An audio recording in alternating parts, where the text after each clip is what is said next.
is a 9 till noon show, and it's Michaela Clark in this morning for Greg Hughes. We have our Friday panel kicking off the show very shortly, and much more to come. We'll also be answering all your legal questions with Seamus Gunn's Lister coming up after 10 o'clock, and we'll have some live music in studio after 11. So all that to look forward to, and you can join in any of today's discussions by calling 074 91 25000 or texting or WhatsApping 086 60 25000. Alternatively, you can email comments at highlandradio.com. Now, it's time to get the show underway, and joining me for a review of the week in news is Anna Gallagher, Donegal Town Mayor. Good morning to you, Anna. Good morning, Michaela. How are you? I'm good, thank you very much. And we also have Christy Galligan, former Garda Sergeant. How are you this morning? Good morning. I'm very well, thank you. And last but not least, John McAteer, editor of the Tyrconnell Tribune. Morning, Michaela. How are you this morning, John? Wet and windy, actually. Yeah, I just had a peek out the window there and it looks horrible at the minute. I was just out walking the dog there for half an hour. Right, well, you got the steps in already. Lashing rain. So farmers this week have been arguing that the government needs to realise that high food prices is now the new normal. Is this something you would agree with, John, that we need to accept this as consumers as well? We have very few options at the moment because, for about the past 20 years, all foodstuffs have remained quite stable. But the Ukraine war saw huge increases in the price of oil and that kind of thing. But farmers have bigger issues. They have the nitrates directive to try and cope with before the end of this year. They have a new cap deal coming down the tracks. They have the Mercosur deal. We're going to be eating Brazilian beef this time next year or maybe before it. Overall, farmers, there's about 133 to 135,000 of them. They've had a good year. Prices have been very, very good. But the reason for that is that stock numbers across the suckler sector and indeed across the dairy sector, and this is very worrying, numbers are falling because in many instances the input costs, and farming is now literally a one-man job. You employ contractors a lot of the time, but overall farming costs have gone through the roof, and farmers never had a ceiling under their prices and probably never will do. The cost of food is up probably 6 to 7%, maybe 8% in the past year. National herds are way down, both in suckler and in dairy. So that's telling his own story. I think the question was posed: are they getting enough money? Mm-hmm. They're not getting enough money from the EU. Our EU money has gone down. We're a net contributor to the EU now by a fair long way. We contribute about 3.5 billion. And we get back about 1.5. So there's a deficit there of about 2 billion that we have to pay. Whereas back 10 years ago, we were probably a net, and we had a net income of 2 billion from it. So it's all of those issues that are around there. We look at the prices of milk, we look at the prices of foodstuffs, generally across the supermarket aisles. The prices are not being reflected at the farm gate, if you know what I mean. Market prices are very, very high. And I suppose this and the farmer, you mentioned there that it's not being reflected at the farm gate. So, we're paying more for food. The farmers aren't getting enough support. And I suppose that is the reality that whenever they've issued this warning now that they can't sustain this any longer. No, they can't sustain it because rule of thumb is that the farm gate gets about a third of the production cost. The rest goes to the producers, the factories and the big supermarket chains who do the whole distribution network of it. But one of the big issues that we have approaching us this year is the nitrates directive, and that's the stocking rate and the fertilizer rate per hectare. And we just keep it as simple as that on a Friday morning because not everybody's farming listening to us, Before the end of this year, the nitrates directive is going to be adjudicated upon. It could easily disappear. It's at 220 now. The European stocking rate is about 170. Those are simple figures. It just means you have less stock on your land, you have less production, and you have less output, and you have less reason to remain in farming. It's almost as simple as that, Michaela. Mm-hmm. And Christy, do you think that the government should have prepared farmers more for this? They should have taken the cost of living crisis that people are going through into consideration and kind of taken an overall approach to this? Yeah, I think some of the comments made recently by some of those involved in the ICNSA and the Irish Creamery milk suppliers said that there was a kind of ignorance on behalf of the politicians in relation to the costs that farmers have to absorb with increased costs in producing food out of their own pockets.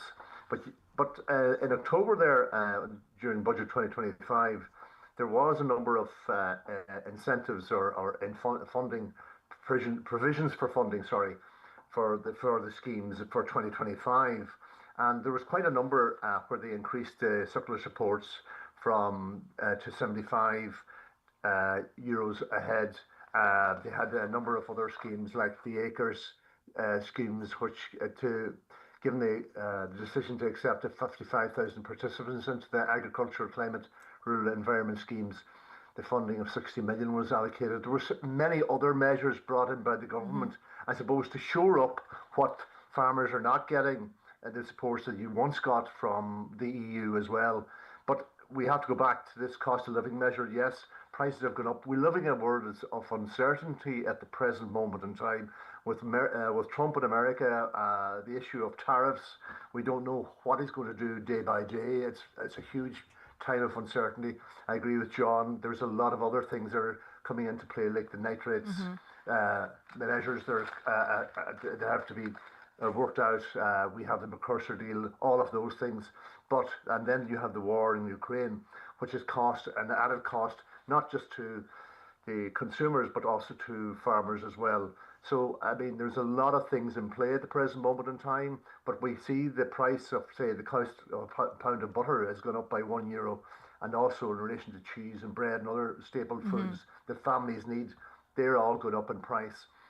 And how we can then the outlay in relation to for farmers in relation to suckler cows or beef farmers and the general run of scheme and farms.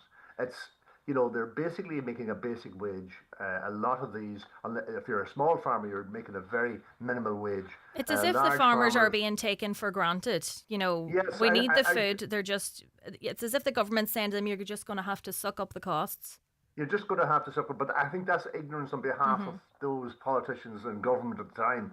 I mean, I know there was a lot of measures brought in the 2025 budget to help farmers, including sheep farmers and things.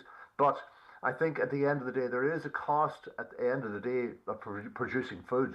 There's a very little paid, to the producers as opposed to what the say the large consortiums like Tesco and others get for the food that they sell at the time. So there's a disparity there. So I think that, all in all, I mean, I think we're going down a road where costs will increase again. Going back to the uncertainty with Trump and the White House with tariffs and everything else that could come into play, that will increase the cost for people and for farmers. And Anna, yourself, have you noticed an increase in your groceries, or how do you feel about if we're being forced to eat Brazilian beef now going forward? Well, absolutely. I actually spoke to a couple of farmers yesterday when I knew I was coming on, and I grew up on a farm myself, and you can see the knock-on effect and how frustrated the farmers are. They want to produce good quality products, and that squeeze is always coming on that their product, as you've said, isn't being valued, isn't being recognised. And yeah, do people want to be eating beef that has travelled halfway across the world to get here? I don't think so. And like that's what we're facing. And speaking to the farmers yesterday,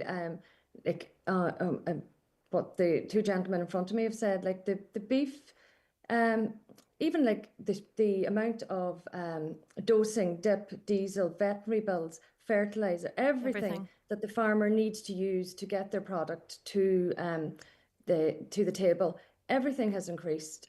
Even like down to their feed stuff, and even the land has increased as well, even to buy land. And you look around Donegal, especially rural Donegal, where most of these farmers have to have another job to sustain their income, that they do it for the love of farming. And I asked one farmer, do you think you'll be the last in your generation now to farm? And he said, absolutely. He says, I'm 60 plus now, and don't see don't see my children having an interest because there's not enough gain. There's not Yeah. enough. You can't make a living, and it is undervalued. And what they do is undervalued. Absolutely. And it seems to be the situation. You need to have a massive farm being a huge way of going. The small farms just don't seem to be sustainable. You mentioned you grew up on a farm yourself, Anna. Is this something you've seen in the intervening years? Well, I'd say any small farmer listening in this morning would agree. You know, yes, absolutely. I mean, it's just become that squeeze has just become unbearable now, I think, for them at this stage. Hmm. And to sustain that level of trying to get a product to market and trying to, whether it's their sheep or their beef or their dairy, it seems to be just the government and seem to be favouring the larger farms. And I think it'll become, unfortunately, a thing of the past. And that's an awful shame for the rural farmer because they add so much and care so much, and it's keeping people living rural as well. Yeah. John, what do you see needs to be done? We talk about this as a European approach as well in terms of the nitrate derogation, but do you think there's something that could be done here locally by the Irish government in the interim? Yeah, an awful lot of things can be done. We're not lobbying hard enough in the EU. We're not getting enough money from the EU. Farming is probably one of the most over-regulated and underpaid professions in the entire EU. Uh, Frank mentioned acres there, the environmental scheme. That's turned out to be quite of a noose around farmers' necks. Just looking at the Farmers' Journal yesterday, there's a whole pile of farmers that still haven't got last year's payments. And every year there's more and more emphasis on farm and regulation and controls and paper filling. And they don't know where they're going to be this time next year. I think Anna mentioned there, is this the last generation going to be living on the rural farm? Unfortunately, it will be, but it can't be. The Yeah. government can't allow that to happen. The Irish economy and the whole rural heartland of Ireland is entirely dependent on the farmer in every aspect. I mean, what do you do with the land? I mean, do we just let it grow back into wilderness? What does the next generation do? Like, I suppose none of us we don't see the younger generation. There's no incentive there to take up farming. Farmers are only existing, apart from the very, very big farmers in the Golden Vale. You need enough farm income, and that's a whole day's work. And you come back in the evening at 6 or 7 o'clock and begin to work at calving time and lambing time till 1, 2, and 3 o'clock in the morning. Because the farmer cannot afford a helper. So there's something fundamentally wrong. We were never using more food across the world. Hmm. There's hunger everywhere. And our production, and this is the contradiction of it, it's been curtailed by bureaucracy and red tape. I can see the issues around pollution and all this kind of thing that has to be cleared up, because if it's not, our derogation will be gone come the 1st of January next year. Yeah. At what point do we say we have enough here? There's been a fair bit of improvement done on stopping the pollution of rivers and streams and lakes. There's still a substantial amount to be done. Whether it can be done between now and Christmas time, it's probably not going to happen. But food prices are going to keep rising, and this is the new way, because the production costs are quite shocking, and there's going to be a scarcity of food. Yeah. And like at the end of the day, the EU has to look at farming again, and try and incentivize people with programs that they can actually read the paper on rather than try to implement.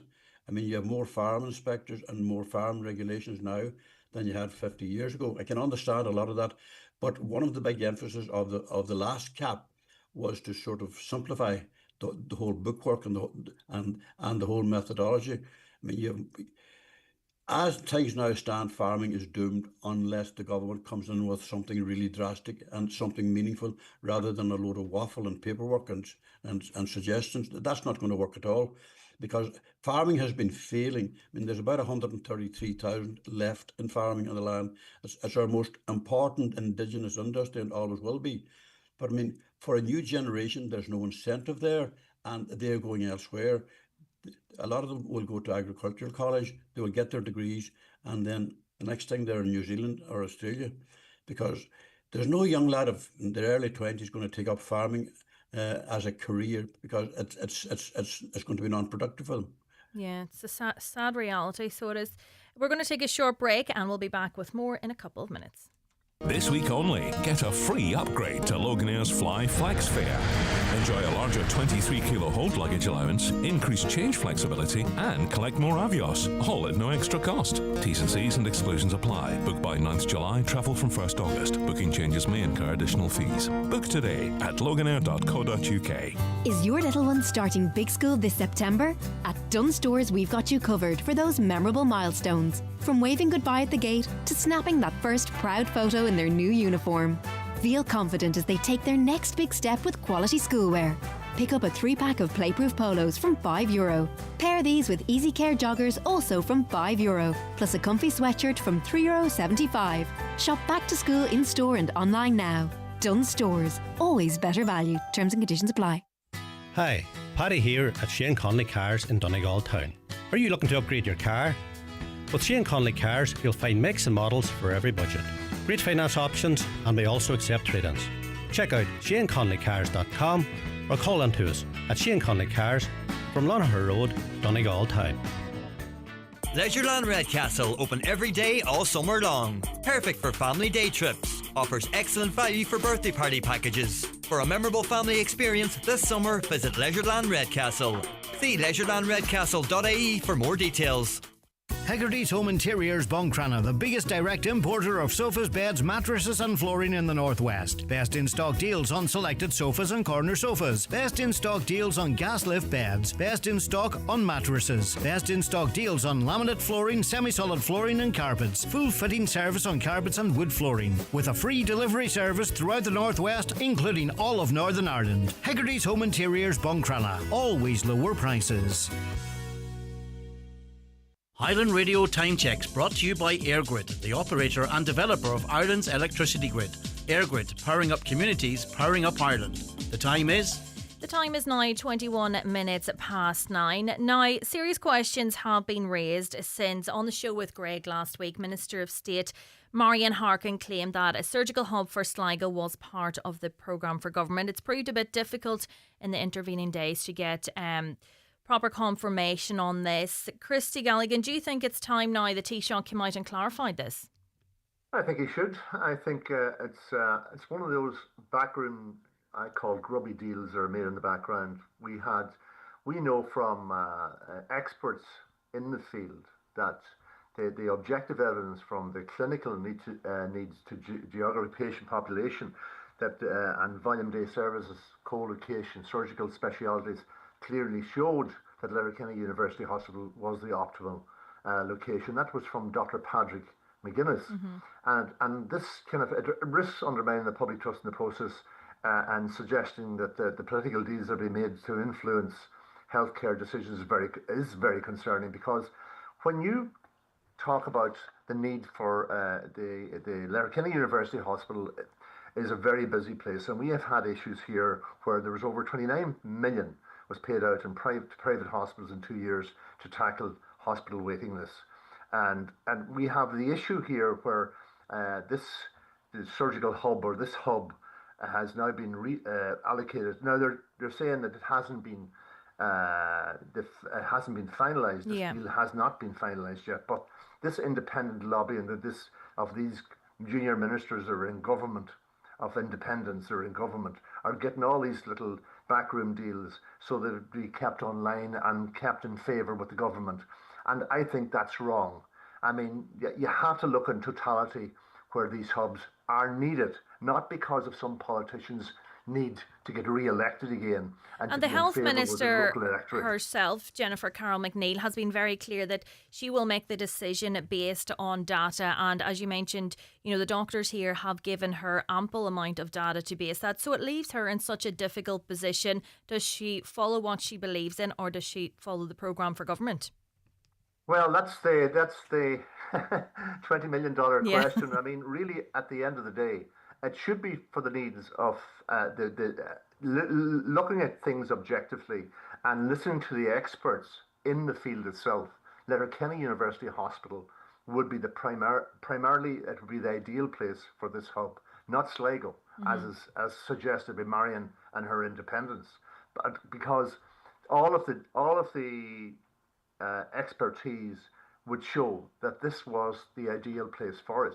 Now, if we're going to have these backroom deals every time something comes up where something will be allocated based not on the expertise of others, but on the basis of retaining your government seat or getting favours from government, well, that's wrong. Yeah. It's absolutely wrong, and I'm absolutely appalled to think that that would be the way these deals are done. But hey, we're living in, when it comes to politics, anything can happen. Yeah, nobody knows. Nobody Anna, knows. you live in Donegal town yourself. What's your view on this in relation to someone who lives in an area that can avail of care in Sligo as well? Well, absolutely. Geographically, I can avail of both. I've had all my 3 children delivered in Letterkenny. I suppose I'm a Donegal woman. Do I want to see things kept in Donegal? Of course I do. And I don't think it's a divide and conquer situation where, but we, as Christy said, like the fairness to the patients and to the people that have to travel has to come in. And, the government have to look at, Minister Card, she did say that no final decision had been made. Do we believe, we need to believe that this is correct and that this is about fairness and safety and putting the patients first. And as Christy said, not deals to get re-elected. You have to think that there has to be a moral compass here to the people that live, North Donegal, out to Dunlow, out to Iron Islands, Tory. Like getting to Sligo for them is going to be a nightmare. So, it's not about me sitting in Donegal town thinking I can avail of both. You have to think of the larger of population and what is fair and what is safe. What is safe for these people, for everybody. I mean, you don't want our services downgraded again, Donegal being downgraded again or left behind again. And I know we're batting that ball out of the park a lot, that we're always left behind. But it is true, and the doctors coming out have stated it. That it is true that Donegal has been left behind on so many occasions, and the doctors taking this into their own hands now, and they rightly so, because the doctors are not wanting to get re-elected. What they're saying is the truth. What they are not coming to discuss things without the truth and without. They're the people that are dealing with patients day in, day out. They are the people that are the front line. They're the people working through this system, and they know what's needed. And the minister needs to listen to the experts. Mm-hmm. Could I interrupt there? Yes. In March, the Regional Health Forum in Sligo, which was attended by Donegal County councillors, and there were quite a lot of councillors who were sitting on that Regional Health Forum, they got an admission from the Regional Executive Officer, Tony Calvin, to say that it was his decision to locate the hub to Sligo. Now, was it his decision or Marion Harkin's decision? That's what I'd like to know. And that's it. I think, we understood that at the time. It was his preference that he was putting forward the case for Sligo, and then for Marion Harkin now to come out and say this. I don't want to say that they're not working together, but we don't know. Is it just a coincidence now that this is the lay of the land? There's no such thing as coincidences. John, what's your view on this? Do you think, is this a can of worms waiting to be opened if we get confirmation that this has been included in the programme for government? I suppose you go back a fair bit. I remember being on delegations 50 years ago as a member of the unions at St Carnel's Hospital in Letterkenny, and we were always battling. The 2 hospitals were always battling to get money from the national purse, and it just wasn't coming, and it still isn't. There's no point in us sitting here speculating that Letterkenny is going to get it or that they're not going to get it. Or see, it wasn't even originally on the programme for a surgical hub at all. The whole entire Northwest, we were going to be starved of it. That was a very, very late entry.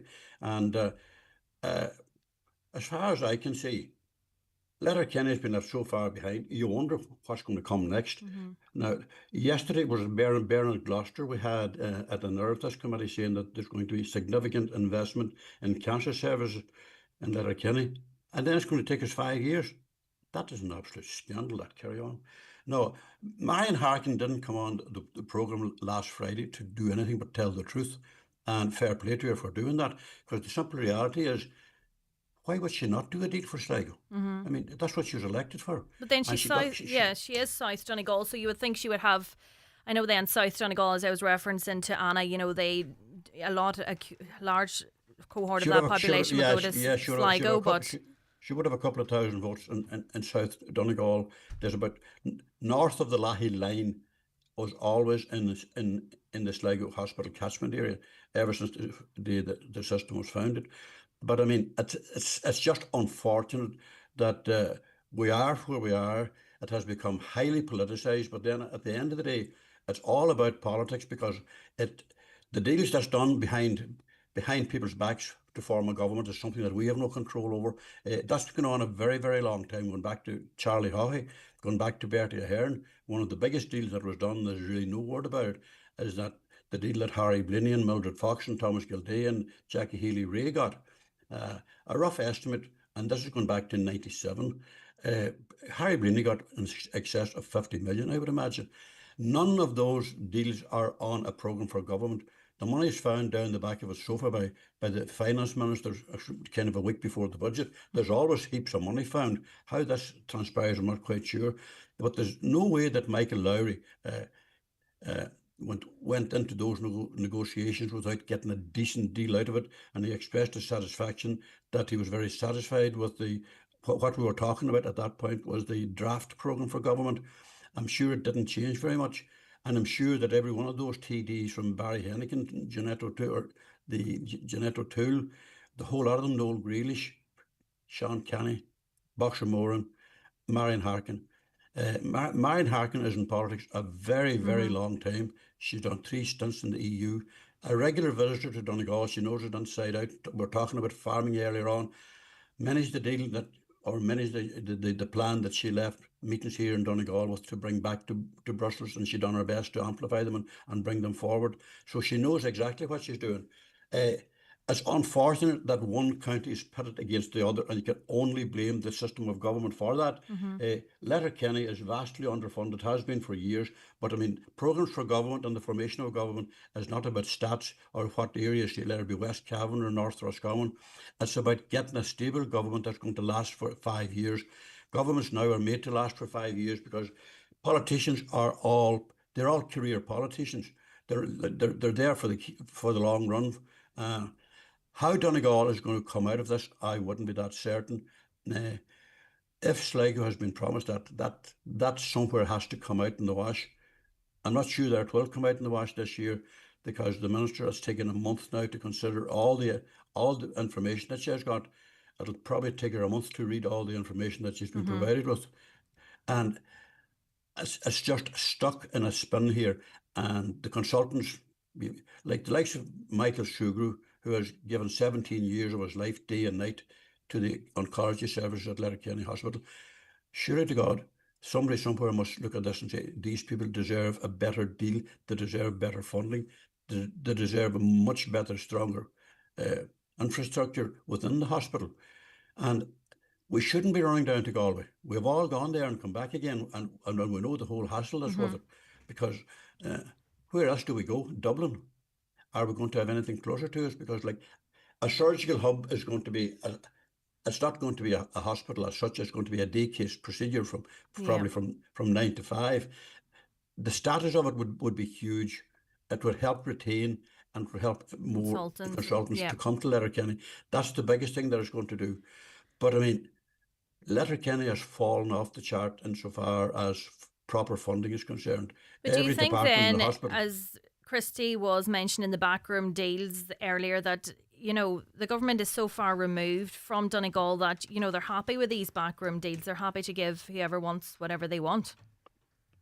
When you go into the formation of a government at the general election last November, Fianna Fáil and Fine Gael came up very, very short. They needed a fairly substantial group. They needed the 8 independents from Verona Murphy down, who got the most expensive political position in the land as Cancoria.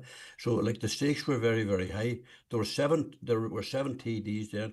All of them, every one of them, there's going to be a price to be paid for my support, full stop.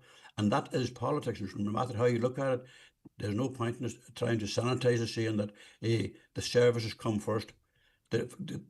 before anything happens, the deal for government has to come first, and that doesn't denigrate in any way the huge amount of work that has gone in to try and get something into Donegal. But that's been a battle for half a century. It's probably been a battle since the foundation of the state, Frank. And like at the end of the day, it's always a battle. It's always more meetings. It's always more money. It's not that the hospital isn't making the effort, because knowing the hospital and knowing the modus operandi up there, they will now have programs halfway finished for next year. Probably some of them completely finished. But it's very disheartening that year after year, that the management, the consultants, and everybody else who are engaged in putting those programs together, we get a pittance off the table. And how do we change that? I don't know. Yeah. And I think that's, and I'll go back to yourself on this, that's the question we, all ask. We elect these representatives to be our voice there in the Dáil, in the Seanad Council. But, we hope that they will make the change. But again, we're in the same situation. Like, we're in this awkward situation up here in Donegal. We have 5 TDs. Fine Gael lost their TD the last time. All that plays into it, because the formation of government is much bigger than we imagine. Because, I mean, Simon Harris and Michael Martin were sitting there just with a hot potato, because, first of all, there's a deficit there because they have excluded Sinn Féin. Sinn Féin can never get into government here, because you would never think that Fine Gael and Fianna Fáil were 2 Civil War parties that battered the heads of each other, 100 years ago. And at the end of the day, to exclude one party is discrimination. There's no reason that Sinn Féin, with their 37, 38 TDs, shouldn't be part of those negotiations. But whatever the mentality is in Leinster House, it can be anybody and everybody, but it cannot be Sinn Féin, and that is discrimination. That's where that starts. If we can go back to the hub here, there was over 4,926 inpatient day cases that were outsourced between 2020 and 2025 at a cost of 29 million. National Treatment Purchase Fund paid out 29 million of that money to private hospitals in 2 years. Now, if you look at the overall aspect, I know what John's talking about. Politics comes first, and unfortunately everything else comes second. But sadly, in this instant, we have now once again been left high and dry. Even with all the representation we have here in Donegal, we've been left high and dry once again, and it's unfortunate. I mean, but even, I don't think the government, Christy, we're only after an election in November last year, and now we're facing this situation. Does it question, who are we voting for? What, is the government going to do for us? Well, I mean, that's the point. I'm sorry to cut across anybody here, but the point is that, as John has alluded to, you can imagine travelling from Malin to Galway for treatment in Galway or Dublin. That's a long journey. For anybody who's travelled on a bus, and I've spoken to bus drivers who have travelled with patients to Galway, waited for them to come back to Donegal. That's a long day. Why isn't surgical hubs? Why don't we have one here in Donegal? It's a huge demographic. It's a huge area to cover. And anybody who knows Donegal knows it's a large area itself. And it looks after quite a considerable number of people as well. And Letterkenny University Hospital is at a breaking point at the best of times when it comes to day services or anything else, or inpatient or accident emergency. So, I mean, the government have to look at totality, not just because of their programme for government. They have to look at totality. There was a quote as well there from Dr. Patrick McGuinness. The decision must be based on clinical evidence and patient need, and not political horse trading. And I think they have provided that, Anna. But I suppose that's the issue now. The doctors, and I think that letter that went out with 171 signatures of very highly qualified people that are dealing with patients, they have to be seen and they have to be listened to, because if they go ahead and go against, I think the time has for everybody to start lobbying and emailing and getting on to their representatives, because there has been a joint effort across all political parties to try and move this political, to try and get our medical hub in Letterkenny. But I think like that, we are going to vote, and we're voting the same thing again and again and again. So you're going to get the same results again and again and again. So I suppose we have to be mindful too how we vote, and we have to sort of get our voices heard and start lobbying your local representatives, because the quieter we stay, the more these deals just slide through. But there has been such what do you do, Anna? because What there do you has do? been such a Even like- campaign, you know, you mentioned the doctors there, you know, the Oireachtas members are united on this, but if it's in the programme for government, you know, they effectively can't overturn this. I don't believe it's in the programme for government per se. None of these deals that are done ever end up on the programme for government, but they end up being created. I firmly believe that Marion Harkin has achieved that goal of getting the hub for Sligo. The question is, why don't we get one as well? If Marion Harkin had been up here in North East Donegal and part of Lowry's team, and Lowry carries massive clout, you know, being an independent TD in Tipperary. If Marion Harkin was working on this side of the divide, she would have got a hub for Donegal. We would be arguing then, should Sligo have got a hub as well? You could say, well, why not? We are so isolated up here, and we're falling behind all the time. Our population is growing, and we're finding it more and more difficult to find consultants to work in Letterkenny, given that it has that name of being underfunded, and who wants to work there? It should be a situation that Letterkenny should be a vibrant, thriving hospital with literally all the consultants posts filled, and doing a whole pile of procedures that we now have to go to Galway for, go to Dublin for. I mean, the latest one that I'm hearing is now that some of those hospitals are prepared to book you in overnight to a hotel or somewhere else. To think that you're going to leave Mallinhead or Fannethead at 3 o'clock in the morning, hospital. you have to stay in accommodation Or in a hotel, sorry. We've all made that run to Galway. I did that 9 years ago for prostate surgery, and it is a nightmare coming home, because you will leave hospital in a much worse position than you could ever imagine. You're not on the road 5 minutes till you need to have another pee and another pee, and it takes about 8 hours to get home. You see, this is the country that we're living in here. The system of government, and Anna talked there very well about the whole idea. Have we not a voice here? We have a voice at election time. Last November was our lowest ever turnout. And, you know, when you see that going on, it's almost taken as inevitable that the two Civil War parties are going to be back in situ, and that whatever they can pick up along the way to make up the numbers, they're going to go for that. And they have a very strong government now, and I don't see any break or any changes to it. And we are the losers. Unfortunately, we are the losers, and there's no point in papering over the cracks, and there's no point in talking that we should have got this and we should have got that. We elected 5 TDs, as we continue to do. As I said, I think maybe in this programme the last time I was on, Michaela, is that the permanent government now, the Bernard Glosters and all these secretaries general, ever since the property crash, they were given much more power to ensure it wouldn't happen again. The permanent secretaries have a huge role. They're responsible to ensuring that the amounts allocated are properly spent, and they're also answerable to the Dáil. But overall, they are calling the shots, and nobody else. And I mean, until we get our heads around that there and get away from the situation where the permanent secretaries have so much power, we're in trouble, and in very big trouble. We're going to take another quick ad break, and we'll be back with more in just a couple of minutes. July stock reduction sale now on at Sweeney's Home Value, Leitrimach Ward and Derrybeg, with up to 50% off across all product line departments, including agriculture, building, electrical, plumbing and heating. But hurry, these offers are only available while stocks last at Sweeney's Home Value, Leitrimach Ward and Derrybeg. Thinking of a new kitchen, dreaming of a bathroom upgrade, or finally tackling that garden project? At B&S Credit Union, we are introducing our lowest ever home improvement loan rate to help turn your dreams to reality. B&S Credit Union is now lending up to €100,000.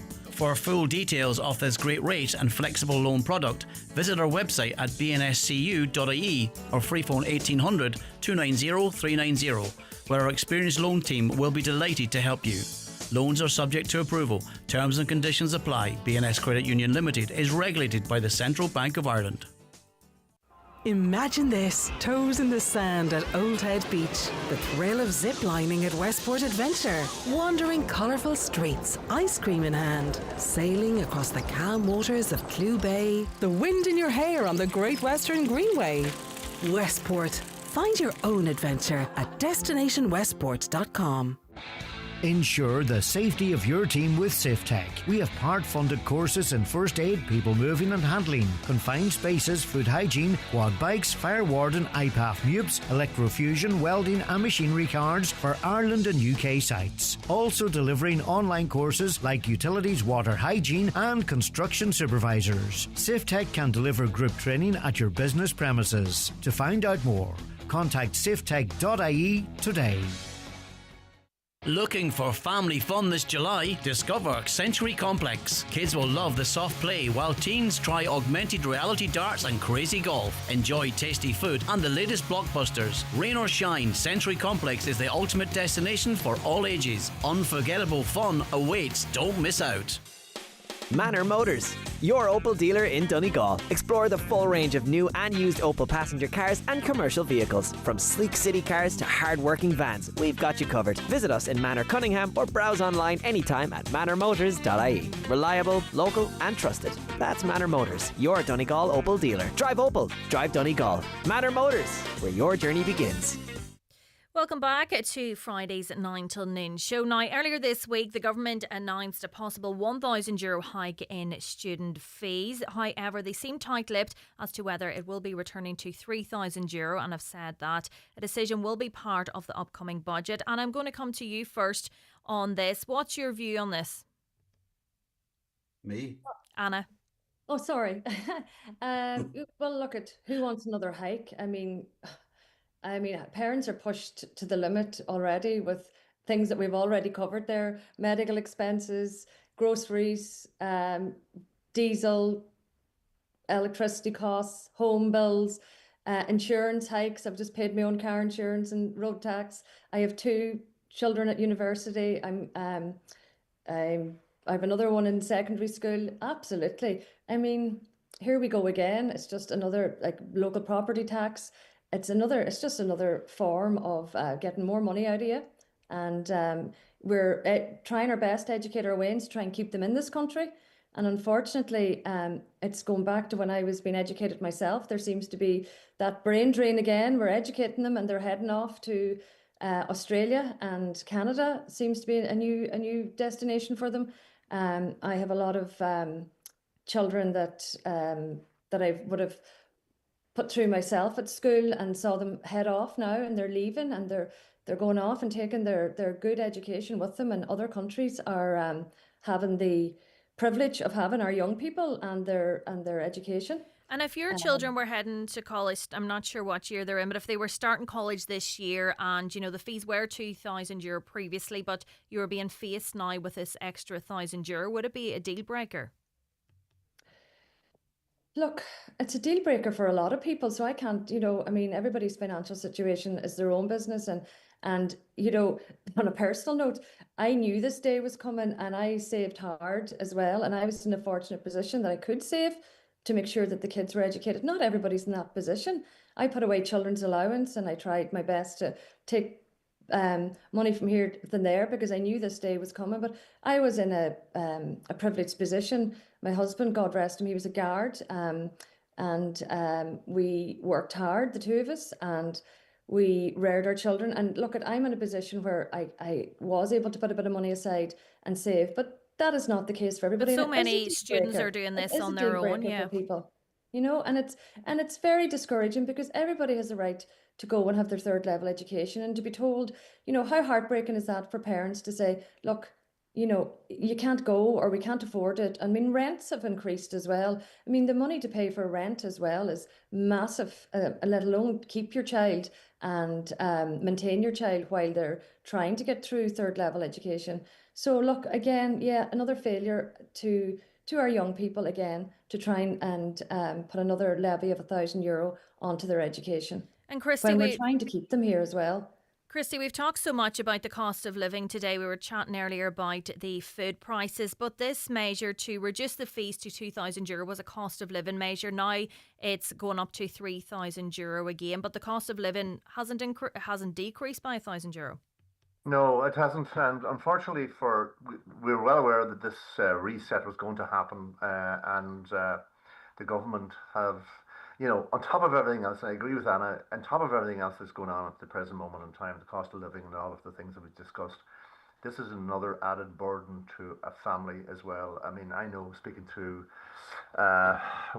put on my own children through colleges, the cost of putting child through college and the cost of rent and all of that. And I know from speaking to my own family members for their sons and daughters as well, the cost. And this added extra cost when you are budgeting for everything else in your own household budget, that you add another extra 1,000 onto that.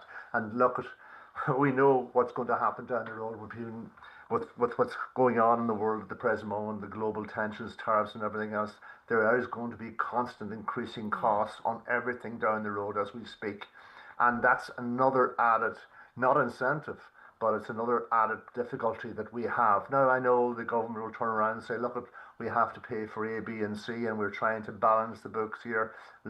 But at the end of the day, this is another thing that is not needed, not wanted by anyone, especially the people who are young people who have the added cost. If you're going to Dublin, the cost of rent in Dublin is just travel exorbitant. It's out of this everything. world in Galway. And it's funny too, just sorry, like it was quoted that Simon Harris did say that he would actually like the goal of the government to bring student fees to zero. And now I think that's what people did believe, so they were zeros happy with another that. way, not taking them off, I'll tell you. I know. And Christy, we talk so much about we need more doctors, we need more teachers, but the reality is now, people mightn't be able to afford to put themselves through college. You and Anna talked about, helping your children through college, but there's so many out there that go this alone. Yeah, I know that you'll get people who are on a very marginal incomes and things that might be subsidised in some shape or form to get into college, and there's different ways of getting yourself through college through different form of undergraduate or postgraduate degrees and whatever. But the difficulty here is it's the increasing costs. I mean, it's not just the cost of going to college, it's the other costs that go with college. I mean, you have to feed yourself. I mean, the students have to feed themselves. That money has to come out of somewhere. They have to then pay for the rent and all of the other ancillary items that they have to pay for at the end of the day. That's a increasing cost on parents at the end of the day. And where does that money come from? So you're robbing Peter to pay Paul, really, at the end of the day. You've budgeted for certain things this year. Now there's an extra 1,000 added on. Now we don't know what else at the end of this year could be added on, and other items like fuel, etc. And as we spoke about the cost of living. So all of this adds up to the end of the day. How are these young people going to be able to afford to go to college? Are we de-incentivizing them from going to college? Is there some way that this can be looked at in a more holistic way than the way it's just about pounds, shillings and pence, as we say, And John, the government, as Anna did mention there, did promise to reduce student fees. We see it now being hiked by €1,000. Is this another empty promise from government, or is it something like the delivery of a surgical hub, if it were to come to Donegal, is years down the line as well? Michaela, you're 100% right. The government spent 2 budgets buying the electorate to win the last election. They made a very poor fist of it, but they established a fiscal council in the aftermath of the property crash to control the amount of government money that was being spent. Now, this is a government-appointed body. It's an oversight body that should be adhered to, and they have a 5% limit that they should not go beyond. It's going to be reckoned now, come budget day, that we'll have doubled that amount up to about 11%. So there's a huge issue there. Yeah. Like, at the end of the day, the budget is now being framed against a background of negativity. We're waiting for next week's declarations from Donald Trump. Are we going to be lucky enough to be left with a 10% tariff? Now, that's going to hit everything. As it now stands, it's a temporary tariff, but that tariff will be on top of, we're already paying a 4 to 4.5% tariff on goods leaving the EU for the United States. So you're sitting there in business with a profit margin of 6 or 7%. That's going to be wiped out, and it'll cost jobs all over the place. Now, we also have to look at things. We have a public service of 425,000 people working. That's costing us 33 billion. There's probably a time where we need a root and branch review of all government spending and including what kind of performance-related delivery from it. The energy credits and all of these kind of things will be gone for the next budget. We will not have that. Like, the budget is shaping up. I mean, we had figures now for the corporation tax this week, which isn't bad at all. We will get away reasonably lightly with very little increases this year. It's next year that those will begin to hit. And until then, we'll have to keep our fingers crossed. But we're not going to get the same kind of handouts, all the double payments and all this kind of thing. That's going to impact low-income families very severely at Christmas and into the new year. That will not be happening. All because the government has been very feeble in managing the economy. If you can buy the election with a couple of percentage of increases to your total, and you get 43%, and you need another 7% to make up the government, you're paying a very hefty price for that. And I don't think that's good enough. Like, at the end of the day, the system of government is here to stay. It's a very feeble system. It's just not serving us right, because those who need it most are getting the least. That has never been other. Young mothers, old age pensioners living alone in the middle of winter time, they have not fared all that well in recent budgets, when they should have been getting €25 instead of 12. Their cost of living has gone up incrementally, probably a lot more so because they're paying taxes and they're doing all these kind of things. The whole system of government won't change because you have the same parties doing the same things and getting the same results all over the shop. And it's not that, like, we spent about 100. Country has cost about 125 billion this year. It's probably 5 billion more than we should have been spending. But those who needed the money most in the last two budgets just simply did not get it. Just read the social justice barometers and all of those things, and I don't see that changing in the next 20 years. That's a very frightening thought for people listening to us today, but we promise that there's a lot of positives out there as well. That's where we have to leave it today. Thanks so much to Anna Gallagher, Donegal Town Mayor, Christy Galligan, former Garda Sergeant, and John McAteer, editor of the Tyrconnell Tribune. We'll be back in a couple of minutes. This Friday the 4th on Around the Northwest, we're celebrating the 20th anniversary of Watson Hire in Letterkenny.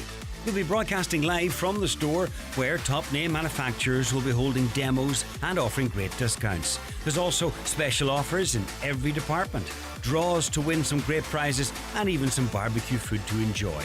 Quite the day of it. That's Around the Northwest live this Friday from the big open day at Watson Hire in Letterkenny. Join us at Austin Alton Gortahork this and every Friday night for Donegal's best night of music and dance, with one of Ireland's finest singer-songwriters and entertainers, Sinead Crampsey, on stage from 10 p.m. Admission is free and there's complimentary refreshments on the night. Don't miss it. Sinead Crampsey every Friday night, all summer long, at Austin Alton Gortahork. I had problems with my knees for about 7-8 years. I think I'd give Kingsbridge 5 stars just because of the support and help that they gave me before and after the surgery. I was a public patient and the HSE reimbursed the cost. Republic of Ireland residents can get rapid access to cross-border surgeries at Kingsbridge private hospitals in Belfast and Derry, with medical costs reimbursed by the HSE. Find out more at kingsbridgeprivatehospital.com/cross-border. Kingsbridge, your fast track to 5-star care. Terms and conditions apply. A huge stock clearance marquee sale is now on at McGinley's Furniture in Letterkenny, clearing over €1 million of top quality furniture. Sofas, beds, mattresses, dining sets, occasional furniture and more, all heavily discounted in store and even further reduced in the clearance marquee with up to 70% off. It's from 10 until 6 daily until this Saturday only, and it's first come first served, so don't miss out at McGinley's Furniture, Portlink Business Park, Letterkenny. Shop Homeland's July mega deals at your local Homeland or at homeland.ie. Save 10% of Snickers hoodies, fire safety extinguisher and fire blanket set. Now $24.99, save €10. Save 10% of all pet beds. All this and more until July 21st. Shop in-store and at homeland.ie. Nationwide delivery available. Highland Radio weather updates with McElhenny's. Find all your summer essentials from fashion and accessories to beauty and homeware at McElhenny's. Explore more in-store or shop online at mcelhennys.com today. Today will become rather windy with a moderate to fresh, occasionally strong and gusty southwesterly wind. It will be mostly cloudy with outbreaks of rain or drizzle and highest temperatures of 14 to 16 degrees. Join us again after 10. Crawley Distillery Visitors Experience is celebrating its 3rd birthday on Friday the 4th of July and you're invited. Join the crack at 3 p.m. for a special toast and your chance to win a bottle your own experience. Plus enjoy 50% off tours on the day only with code 3years online at thecrawleydistillery.com. Enjoy entertainment, special offers and a warm voucher for all. Crawley Distillery, experience the spirit of Donegal. Indulge yourself with friends or a loved one at the Spa at Orchids at the Holyrood Hotel in Bundoran. A midweek or weekend spa break is the perfect way to escape from life for a while. Take a leisurely walk along the Atlantic coast. Enjoy a dip in our private pool, a plunge in our Canadian hot tub, and treatments of your choice before dining in one of the Holyrood Hotel's acclaimed restaurants. The Spa at Orchids. Book now at holyroodhotel.com. Euronics is celebrating 20 years in Ireland with amazing offers across all departments. Buy a gas cooker or hob and get free gas. Get big savings on washing machines, fridge freezers, TVs, laptops and more. Visit Ben Sweeney Euronics, Port Road, Letterkenny or the shopping centre Dunlow. It's the 2025 World Chip Sizzle Freestyle Contest and Charlie's Chips are in the lead again.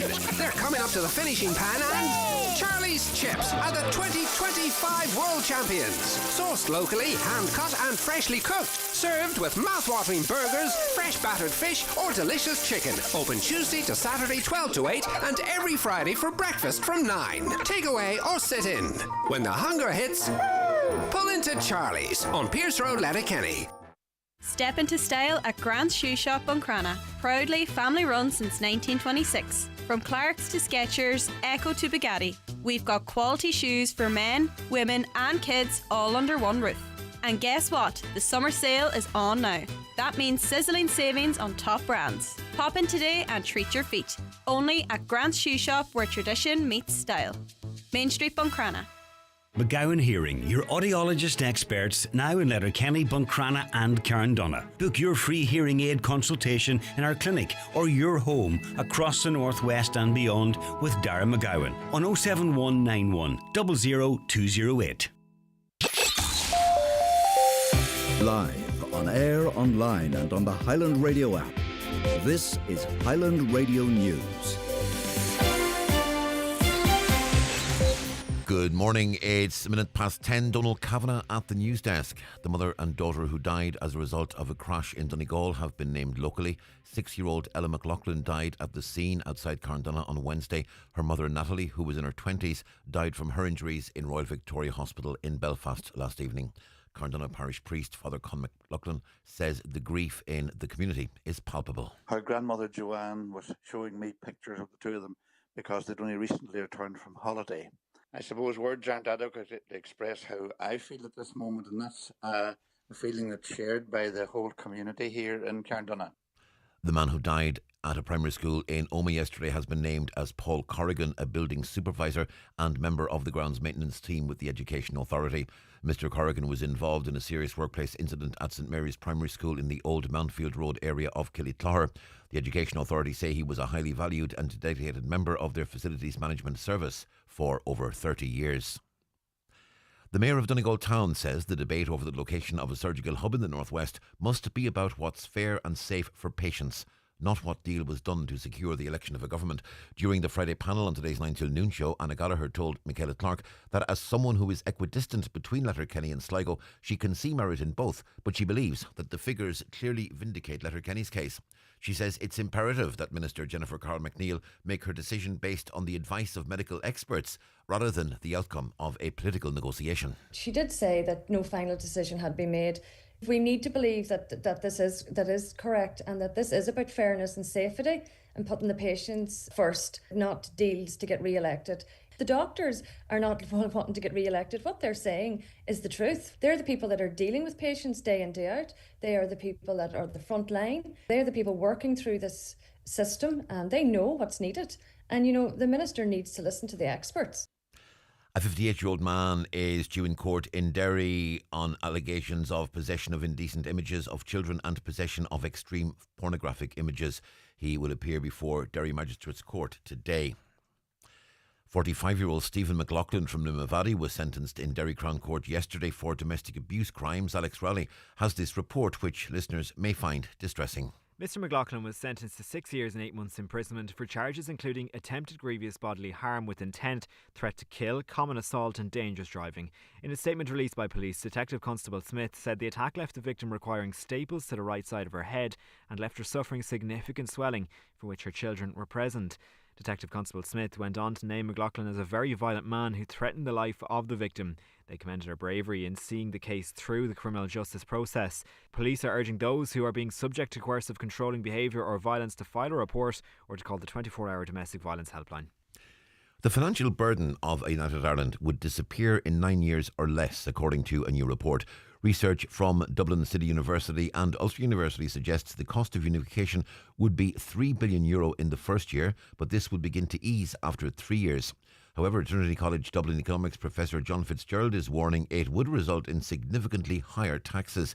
He believes unification couldn't be economically stable in less than a decade because there are too many disparities. We've worked hard in changing our educational system at the late 1960s, and it takes 25 years to do it. They haven't started. So the growth in Northern Ireland is going to be much lower than in the south. Russia has hit Ukraine with what appears to be the heaviest aerial attack of the war. 550 drones and missiles were launched, with damage recorded in 6 of Kyiv's 10 districts. It comes just hours after Vladimir Putin told Donald Trump in a phone call that Russia will continue to pursue its goals in Ukraine. And carbon emissions will need to fall by 10% this year for Ireland to be back on track to meet targets. The latest figures from the EPA show overall emissions fell by 2% last year. There was a 9% reduction in the energy sector, but emissions from the heating of homes and buildings was up 6% due to colder weather in 2024. Dr. Emer Cotter, Director of the Office of Evidence and Assessment at the EPA, says a dramatic increase needs to be achieved by the end of this year. If we're to stay within our first carbon budget, that's from the period 2021 to 2025, we will need a 10% reduction this year in the year 2025. That's a significant reduction. We've never actually seen that level of reduction in our greenhouse gas emissions. The weather forecast Met Éireann tell us it'll become rather windy with a moderate to fresh, occasionally strong and gusty southwesterly wind. Mostly cloudy today with outbreaks of rain or drizzle. Top temperatures 14 to 16 degrees Celsius. That's Highland Radio News. We're back with news again at 11 o'clock. Check all the latest news on our website, highlandradionews.com. But for now, from the news team, good morning. The Obituary notices this Friday morning, July 4th. The death has occurred of Maureen McGrath, ní Glachan, 167 Laurel Drive, Strabane, reposing at the family home. Funeral from there tomorrow morning at 9:30 for Requiem Mass at 10 a.m. in St Mary's Church, Melmount, followed by interment in St Mary's Old Cemetery, Melmount. Family time please from 10 p.m. tonight. Family flowers only please, donations in lieu if desired, to the Alzheimer's Society or the Foyle Hospice, care of any family member. The death has taken place of Des McGinley, Main Street, Milford, reposing at his home today from 12 noon until 10 p.m. Requiem Mass tomorrow morning at 10 o'clock in St Peter's Church, Milford, followed by burial in Milford Cemetery. Mass can be viewed on churchservices.tv. Family flowers only. Donations, if desired, to the St Vincent de Paul Society, care of any family member. The death has taken place of Lily O'Sullivan, 61, Ballinafil Cara, formerly of County Derry, reposing at her late residence. Funeral Mass today at 12 noon in Chacht Fibble ní Fionnan, Filcara. Burial afterwards is in the adjoining cemetery. Family flowers only please, donations in lieu if desired to the Filcara Community Hospital, care of any family member or Carton Funeral Directors. The Requiem Mass can be viewed live on mcn.live. The death has taken place of John Devlin, Mahon in Buncrana. Remains are reposing at his residence until 10 o'clock this evening. Funeral from there tomorrow at 9:15, going to St Mary's Oratory, Buncrana, for 10 o'clock Requiem Mass, with burial afterwards in Cockhill Cemetery. The death has taken place of Patrick G. Patsy O'Callaghan, Coola Drummond, Drumcliff, County Sligo, formerly of Castlefin, Donegal, reposing at his home in Sligo today from 5 o'clock until 8 p.m. Removal tomorrow morning to St Columkille's Church, Rathcormac, to arrive for Requiem Mass at 11:30. Burial afterwards in Rathcormac Cemetery. Mass can be viewed live on churchservices.tv. For family information and more details regarding wakes and funerals, please go to highlandradio.com.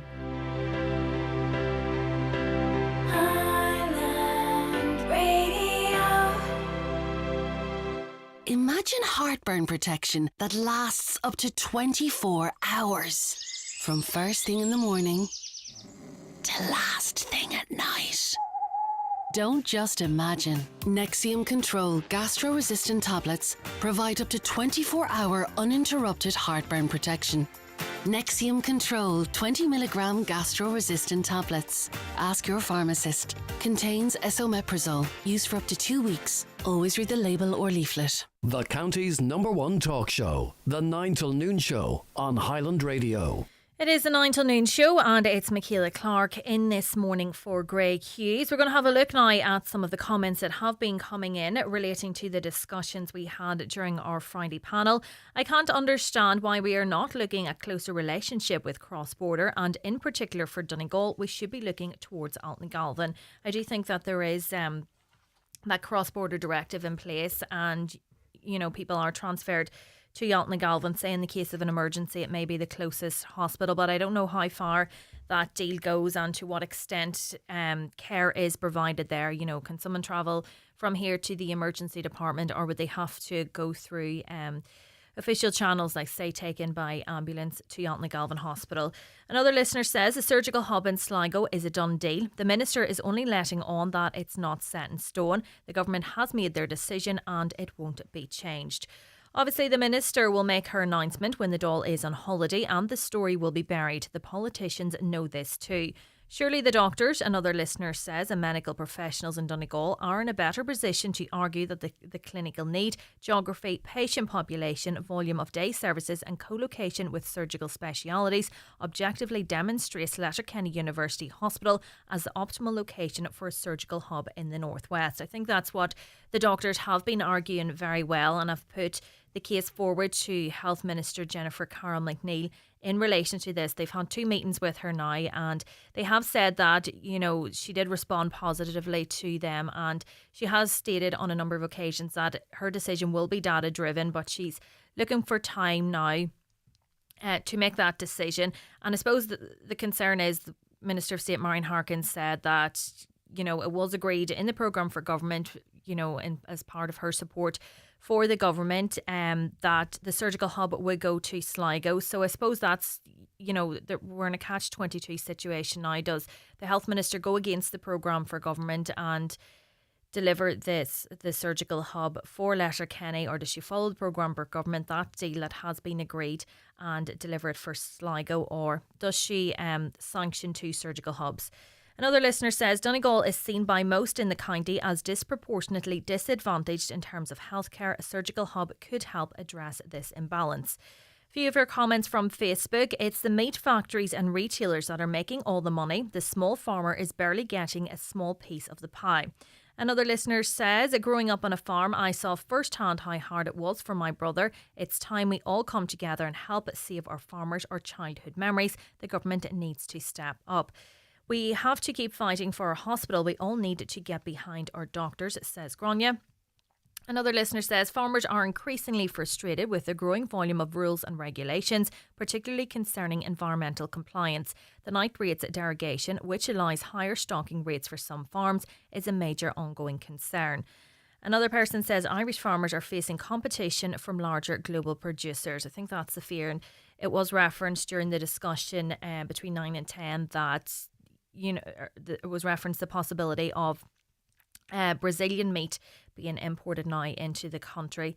Another listener says the problem is globalism. The EU people need to forget about waiting on the government to help. People need to get back to local, organic, regenerative farming. That's good for the soil, the plant, and importantly, people should buy local, seasonal and fresh. If you don't, the farmer will be gone and we will be unable to feed ourselves in time of crisis or shortages, which are on the horizon. I do think, though, there has been...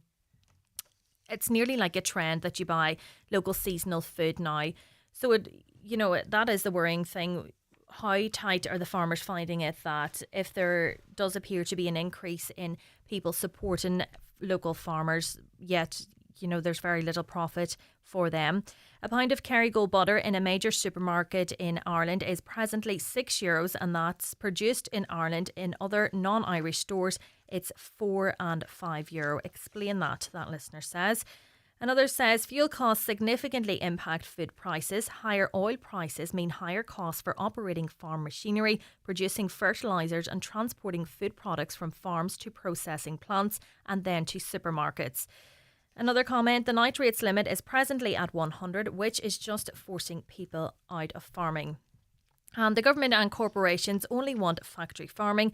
Farmers have been saying for years without them there will be no food, and without food there will be a major crisis. But the government hasn't been listening. Now families are being priced out of food and opting for cheap foreign food. How is that any good for climate targets? And that is the reality, that the farmers have been making so much noise about this for some time, but it just appears that the government isn't listening, or they're deciding that, we've no other option, but we have to meet climate targets. And unfortunately, the farmers are going to have to take the hit in relation to this. But they aren't being provided with that support to put measures in place. And obviously the nitrate derogation. There's so much that they're facing at the minute. So you may be interested in this. Big Highland Summer Bingo Party giveaway. We're giving you the chance to win 2 tickets to the Big Highland Summer Bingo Party on Sunday the 2nd of August in Jackson's Hotel Ballybuffet.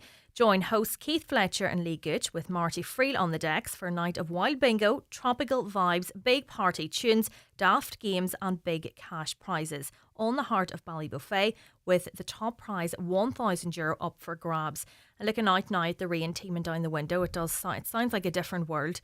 So how can you win 2 tickets? So there's 2 tickets have been given away every day this week and throughout the different shows. So there's 2 to be given away today on this show and later as well. The winner from each day will then be entered into a draw to win an overnight stay with B&B in Jackson's Hotel on the night. So, to be in with a chance of winning, simply answer the question, what's the bingo call for number 22? Is it A, 2 little ducks, or B, quack pack? So, I'll give you that question again. I'm actually a bit unsure about it myself. What's the bingo call for number 22? Is it A, 2 little ducks, or B, quack pack? If you know the answer, you can text or WhatsApp your answer, name and address to 086 60 25,000. So we'll be giving away tickets today, and then it'll go into a bigger draw later in the show as well for your chance to win that overnight stay as well. We're going to take another quick ad break and we'll be back shortly. It's time for Vision Ireland Bingo on Highland Radio. It's Friday, the 4th of July. You're playing on the yellow sheet for the daily prize of €400. The reference number is S15. It's game number 27. The numbers are 49, 31, 46, 28, 27, 81, 41, 54, 43, and finally 50. Phone your claim to 9104833 before midnight, leaving your name, contact number and the name of the shop where you purchased your book, and we'll call you back the next working day. Get all your Vision Ireland bingo information at highlandradio.com. Agricultural show entries now been taken for the Clonmany Agricultural Show. Competitions in sheep, cattle, pony and horse, poultry, home industry, adult and children's sections, sheep shearing and show jumping sections, and sheepdog trials. Entries close on July 22nd. You can enter online at clonmanyshow.com or by entry form to the Secretary. Forms available in the prize schedules in locations near you. Contact clonmanyagryshow@gmail.com. We are a 2-day show this year on the 5th and 6th of August, packed full of events for everyone. Soak up the sun this summer at Home Store and More. From stylish garden furniture to sizzling barbecues, twinkling solar lights and colourful garden decor.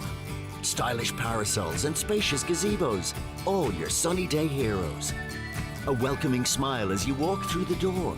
More choice and more savings we're famous for. Drop by your local Home Store and More or shop online at homestoreandmore.ie.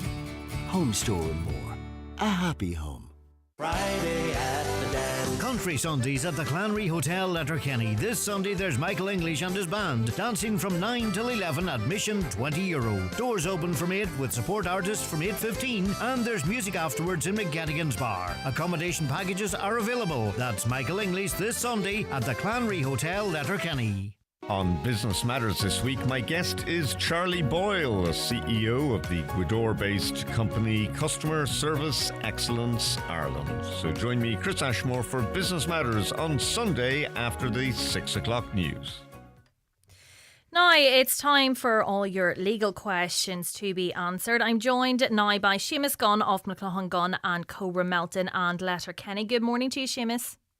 Morning, Michaela. How are we? I'm good. How are you? Very good, yeah. It's been a very busy week in the courts. A lot of high-profile cases this week, and one that many will have been following is the case of Sean Diddy Combs, and that verdict was delivered this week. What happened this week in the court in terms of, he was facing quite a number of charges? Yeah, he was, and I suppose it has captured the imagination of all those in America who are into hip-hop, because he is such a big star, and he was responsible for introducing into the genre many others after him. Now, I'm not an authority on that, but that is certainly, I suppose, speaks volumes for his popularity. And it is a fall from grace.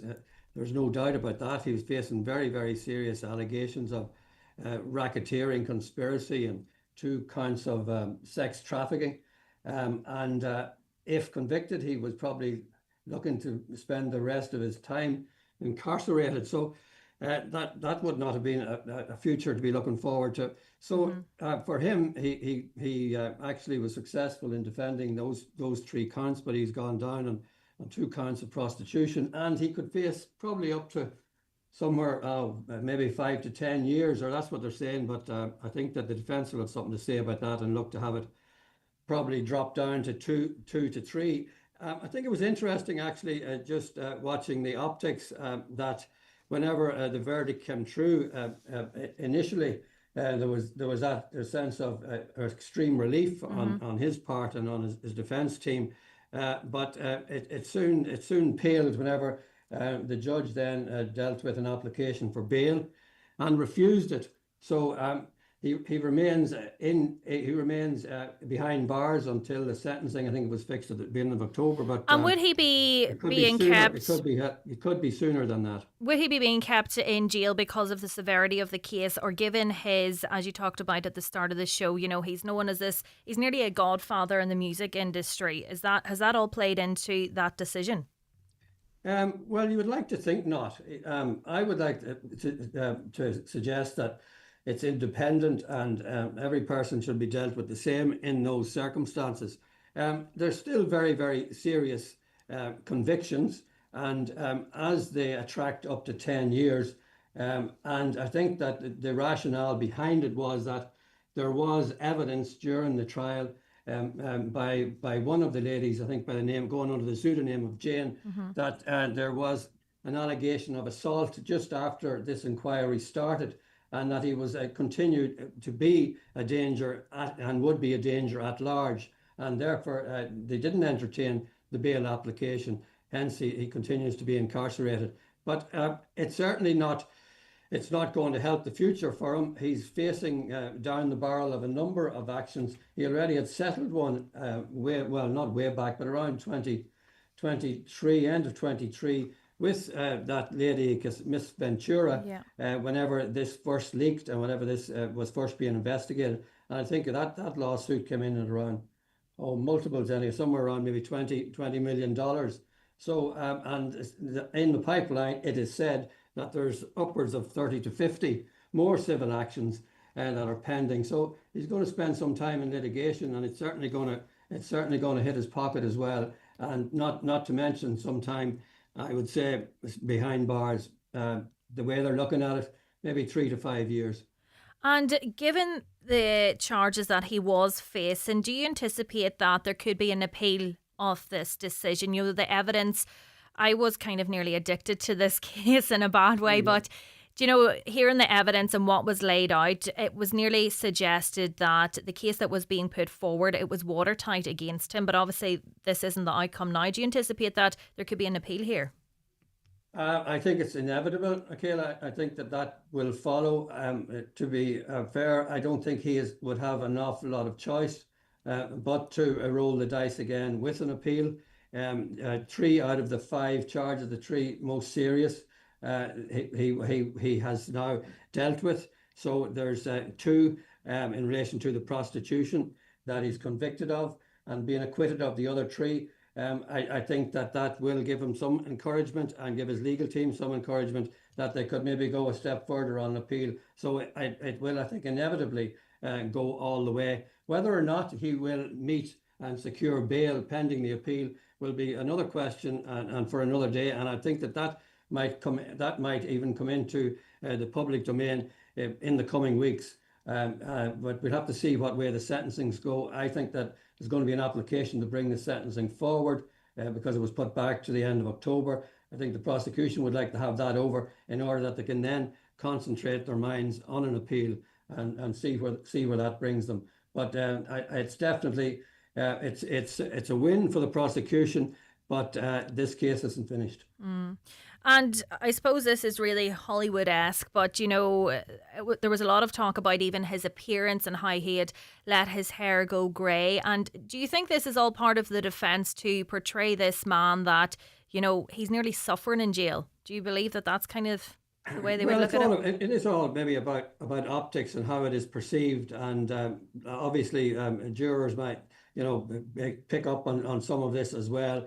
And maybe looking for some type of a playing a sympathy card. But I think in reality, no, the evidence played out. The main point of the kernel of the defence was that it was consensual acts that they were participating in. These freak sexual. I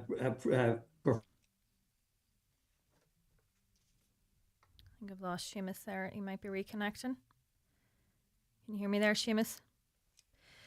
We'll let Seamus reconnect there. And yeah, I just think this case, I mentioned yesterday that there was a podcast I was listening to called The Trial of Diddy, and it broke it down very well. There was 2 episodes every week, and it broke down the evidence, gave you short synopsises of what was happening each day in the court, and I just think it was brilliant, giving an insight into what the defence would be thinking possibly. So it was a great insight. If anybody's interested, it is The Trial of Diddy. I think Seamus came back, but he's gone again there now.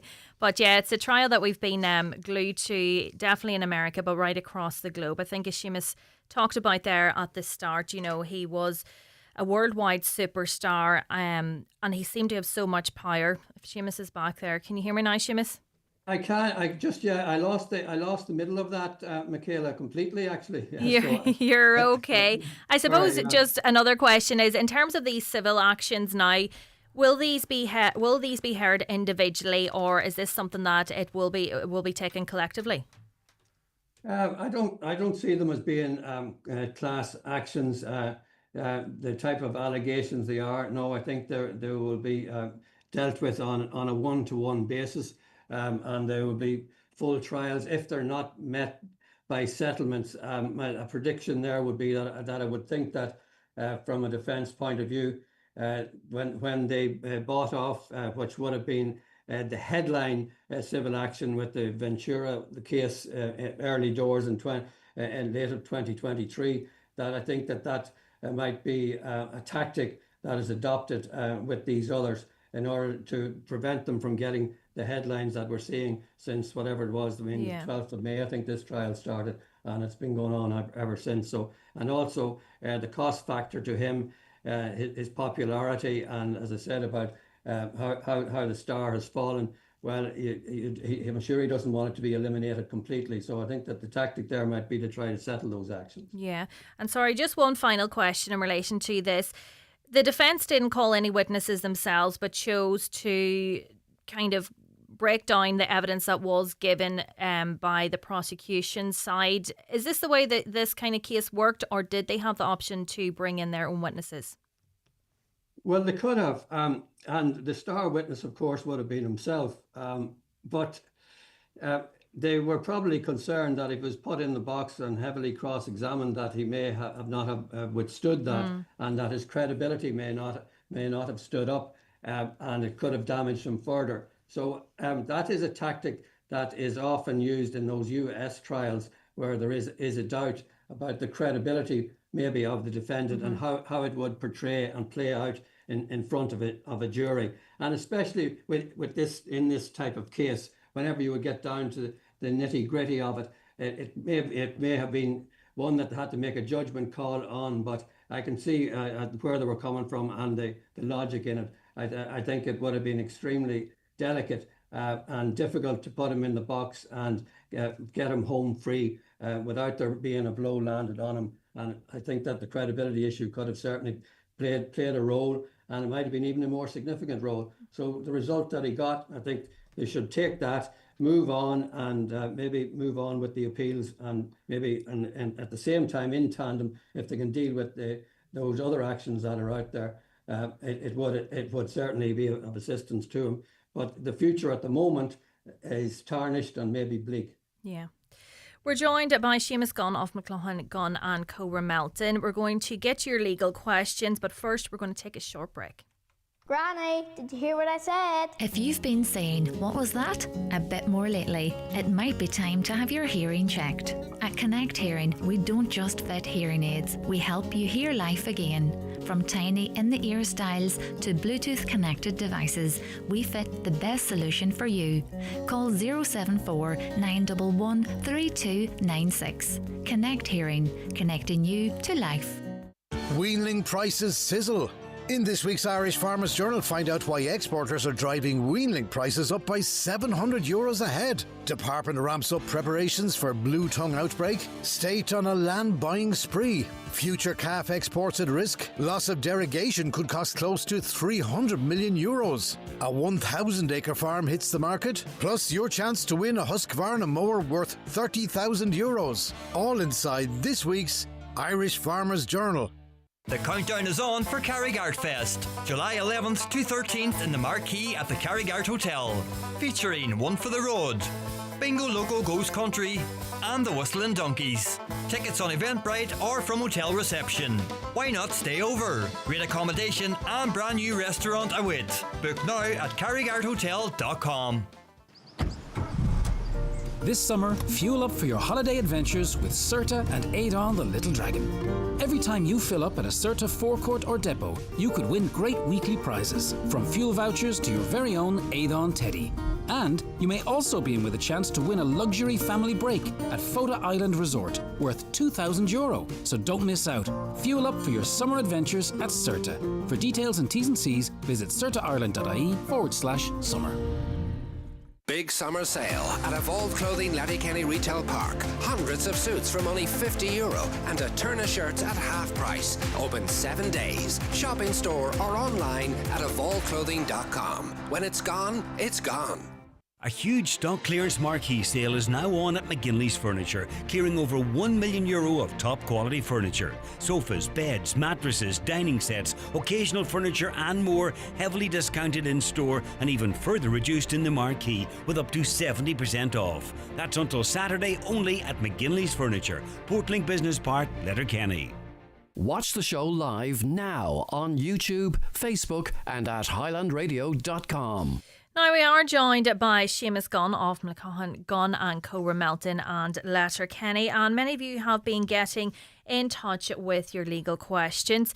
So Seamus, we'll start with this one. A husband and wife left a joint will, but the husband died first. 5 years on, would that joint will still stand, or can the wife now change it? And the listener says there are a number of children. I can't hear you there, Seamus. You might be muted, are you? It's a very interesting question, one that often arises. And this is a situation where the husband and wife have probably completed what we would call mutual wills. Some people call them mirror wills, where one leaves everything to each other and vice versa.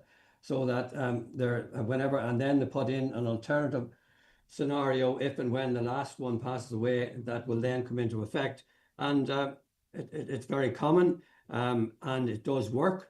But the question which is of interest is, and the point being made is, if that is the situation, one passes away, can the other one then make alternative arrangements? And the answer is yes, they can do. It's up to them to consider what the assets are, what there is in the estate, and what they want to do with them and how they wish to devise them, what executors they want to appoint. Now, that might not be in keeping with what the original idea was, but the other party has passed away at that stage, and the surviving spouse is entirely entitled to deal with the estate as they think fit and appropriate. Does that often happen? Probably not that regular, because they've made a joint maybe decision as to what they want to do with the assets, how they want them divided up among the family. But the independence is there, and if the individual so wishes, they can put new arrangements in place after the passing of one of them. Now, it's a different scenario, I have to say, if the caller is confusing this with what we would consider in property a joint tenancy, where the property might be owned by two people together jointly rather than as tenants in common, which means it would be a share 50-50. But if it was a joint tenancy in that situation, the individual, if there was a survivor, that survivor succeeds to the entire of the property. And obviously that could not be deviated from. But then that individual could then make their own arrangements and make their own will dealing with the property from then on. But in relation to the wills point, mutual wills, the survivor then could address the situation again if they so wish, but it may not be in keeping with what was the original plan. And would it be more straightforward if they had this joint will and they listed out the children who would then, I take it that's what they're getting at, if the children then would benefit? Is it easier to amend this going along, or this would still stand? Well, it's not going. Yeah. So when you say going along, I'm assuming you mean that if the parties are both still alive, after children are born, circumstances change, and circumstances do and will change. Like everyone's life moves on. Kids grow up, and then they have different interests. They might move away, and it might suit the parties better to deal with the estate in a different manner than would have been foreseen maybe 10 or 15 years ago. And when they're both alive, yes, it's very useful to address those circumstances when both parties are living, and maybe they come to some consensus decision as to how they want the estates dealt with. So that does make sense, but that does not always happen. And if then one of them passes away, well, it should also be the right, and it is the right, of the individual who succeeds or who is left, and the survivor, to then look at the situation and see what meets their situation at that point in their lives. And that means revising the terms of the wills that they've done earlier. Well, so be it. Another question is, I have defective blocks in my apartment, but I bought the apartment from the council 10 years ago. Is the repair scheme down to me or the council, or who sold me a defective home?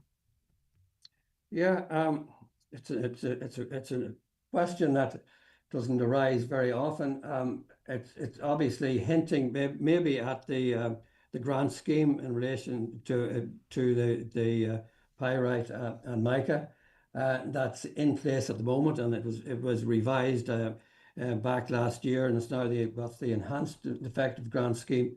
But the caller may very well qualify, because I think they've said that it was 10 years ago that they bought the apartment, and it has this issue now. But the question they're asking is it down to themselves or the council? Well, in my opinion, it's down to the current owners to pursue the matter through the scheme. I don't see them having a cause of action or a right of redress against the party who sold it to them. You buy the property, warts and all, as it were. You conduct proper surveys, and once you sign off on it, then the property is yours. And if it has an issue then, which is later discovered, such as if it has a mica issue or a pyrite issue, well, then it may qualify, and if it meets the criteria for the defective grant scheme, and go down that route. But the party responsible for that, and the caller's asking, is it the council? I'd be of the opinion that if the caller is now the legal full owner of the property, it'll be up to them to make the application. Yeah. The next question relates to business rate. When you get letters from the council, the only thing you're sent is a rates demand or statement. Why do they never send an invoice? Like most businesses do, I understand for me to pay you, you have to generate an invoice. I stand to be corrected, but I just wonder how others feel about it. Most of the services I'm being billed for are services supplied to the community, such as footpaths, street lights, street bin collections. I suppose they're asking, do you need that invoice? Is it law that you produce an invoice to receive payment?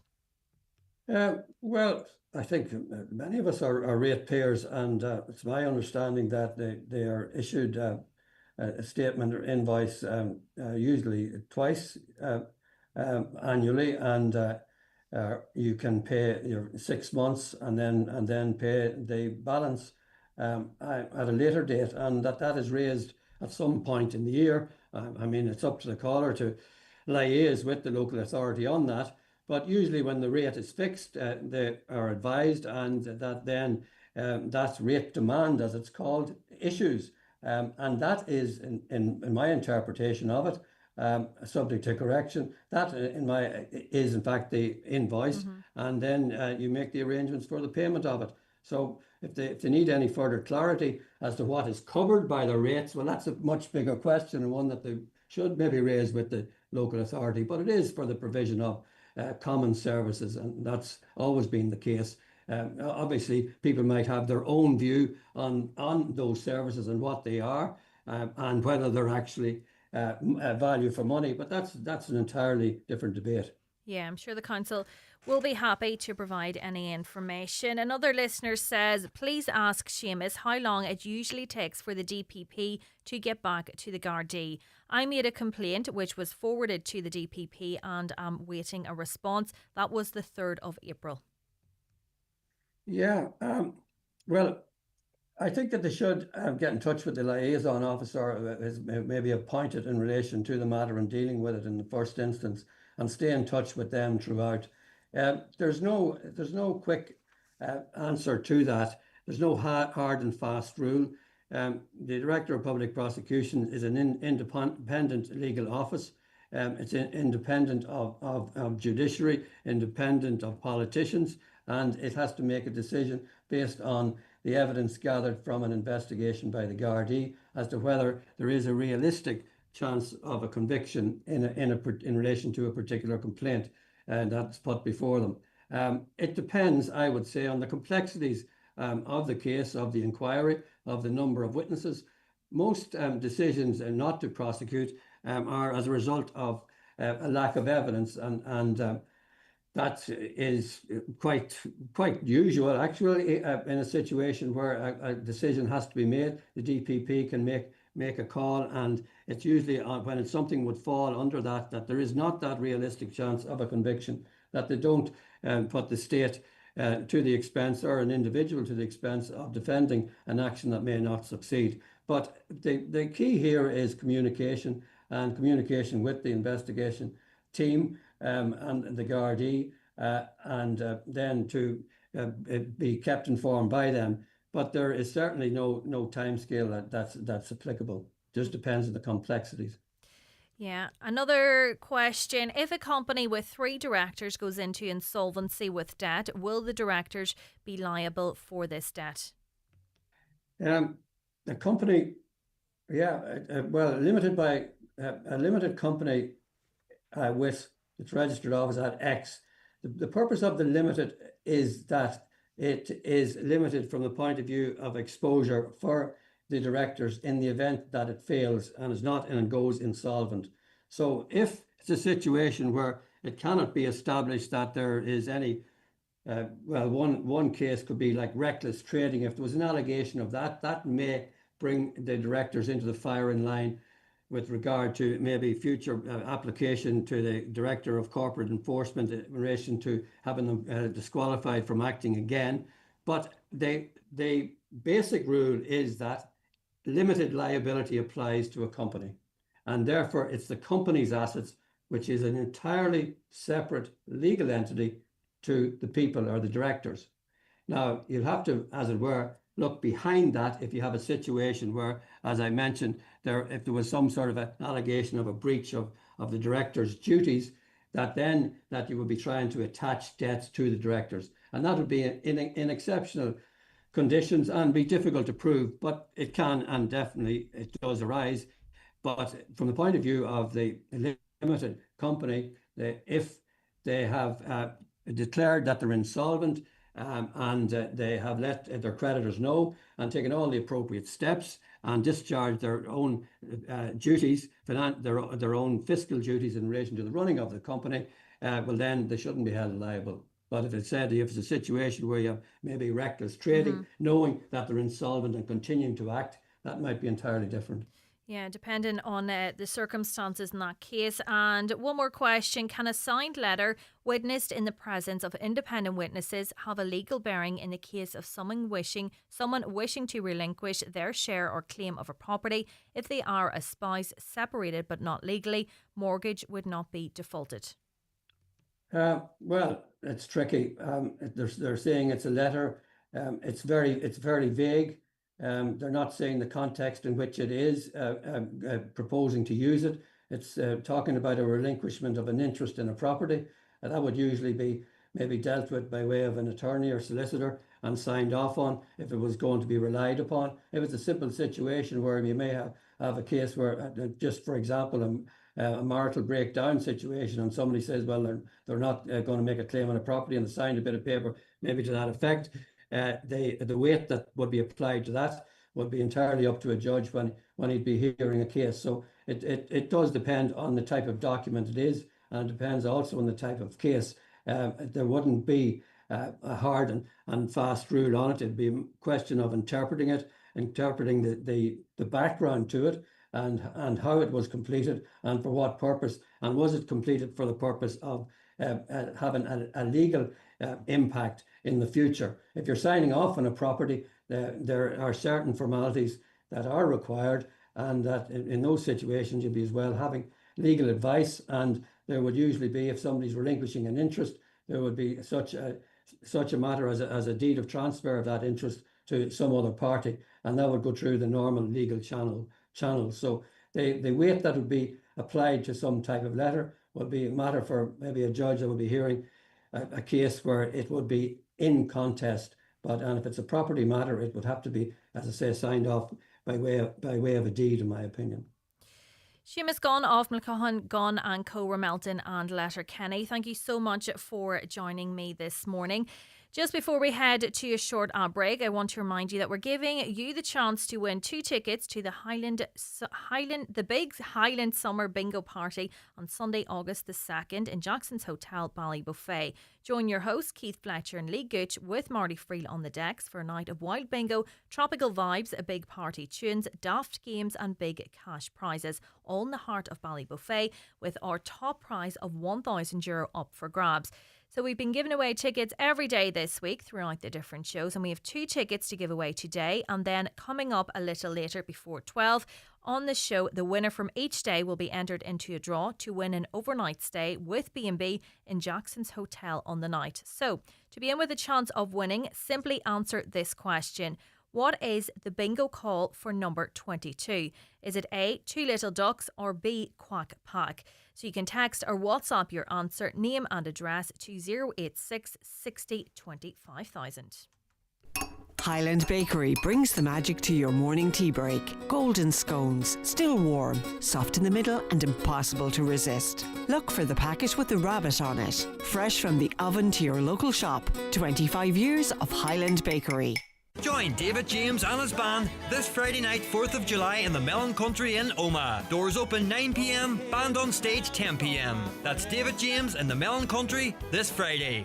Donegal. Thinking of cutting your energy bills or upgrading your home? DLDC and Mount Lucas are bringing the Retrofit Roadshow to you. Join us in Dunloe July 14th to 18th and Letterkenny July 21st to 25th. Free sessions for homeowners. Learn how to boost your BER, upgrade your insulation and access SEAI grants. 1-day certified training for tradespeople. Future-proof your skills in NZEB retrofitting. Places are limited. Book now at dldc.org or call 074 9127056.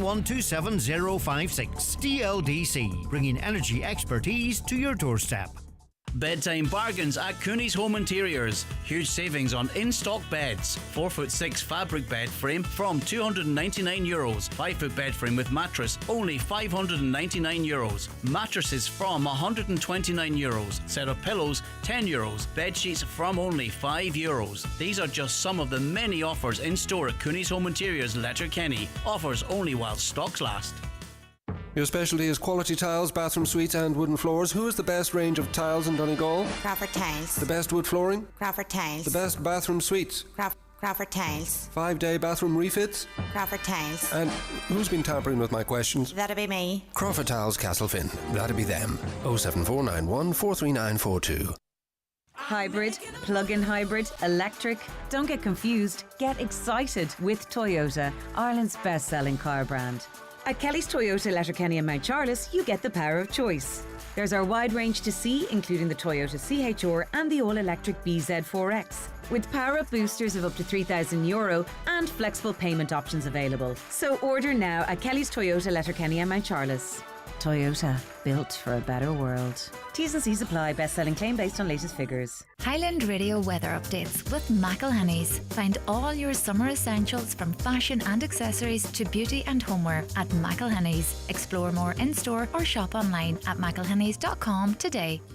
Today's weather will become rather windy with a moderate to fresh, occasionally strong and gusty southwesterly wind. It will be mostly cloudy with outbreaks of rain or drizzle and highest temperatures of 14 to 16 degrees. And the mother and daughter who passed away following a crash in Inishowen on Wednesday evening have been named as Natalie McLaughlin from Carndonagh, who was in her 20s, and her 6-year-old daughter Ella. I'm joined now by Carndonagh Parish Priest, Father Con McLaughlin. Good morning to you, Father. Good morning, Michaela. And I'm sure the local community there in Carndonagh is still very much trying to come to terms with this tragedy. Well, Michaela, the words are not really adequate to be able to express how I feel at the moment, and I'm quite sure that's shared by the wider community in Carndonagh and indeed the wider community also in all of Inishowen. Now, I wasn't called to the scene of the accident, but as soon as I heard about it, I went straight over to Altnagelvin Hospital. And the scene I witnessed there at A&E is something that I think I'll never forget. Now, Natalie, whom you spoke about already, has passed away yesterday evening.